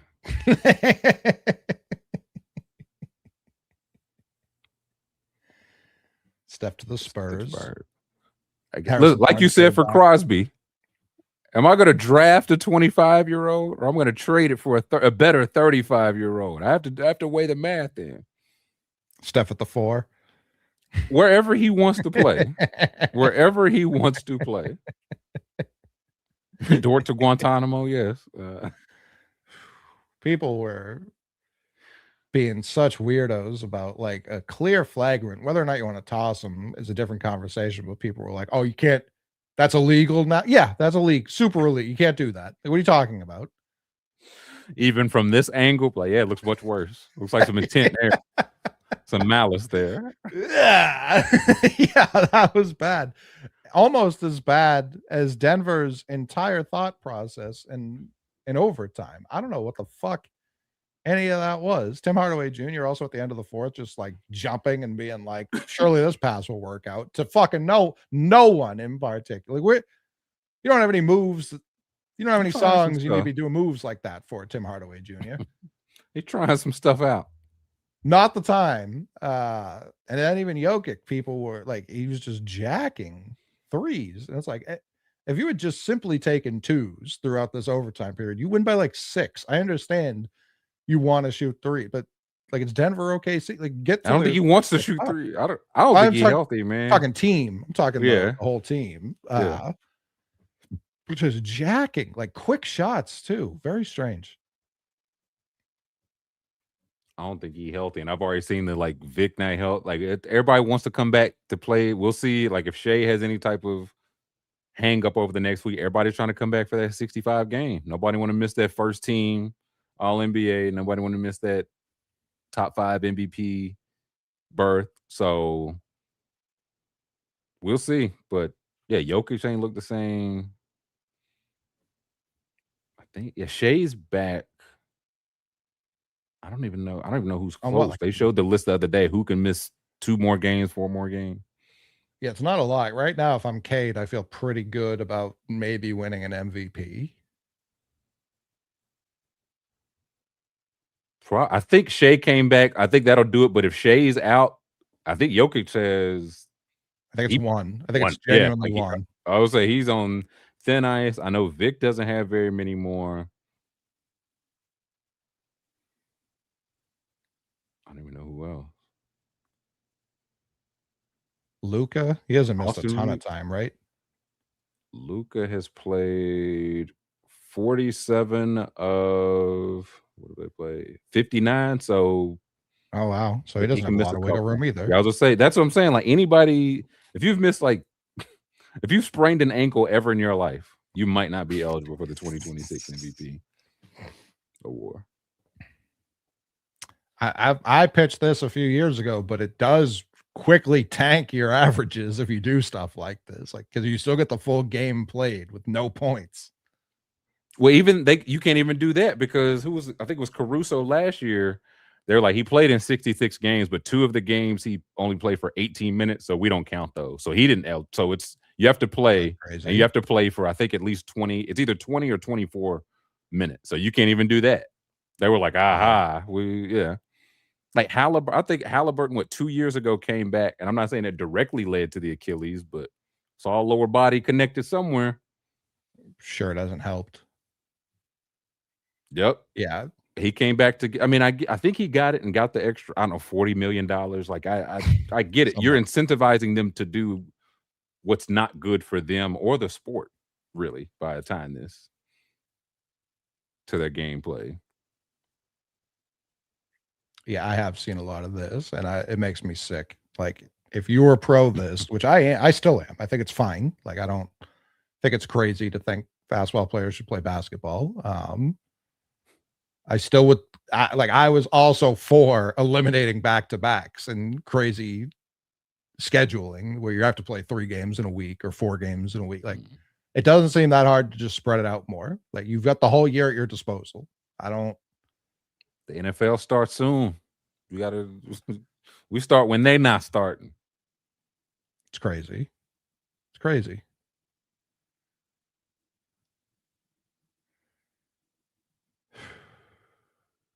And then if you play games, then they're like, but what's your on-off numbers? What are these contextless on-off numbers? That's the game. This is the game we chose, man. This is what we chose. I think it's sick and neat when athletes do crazy athletic things. Well, you're stupid to think that. No doubt. That's what everyone keeps telling me.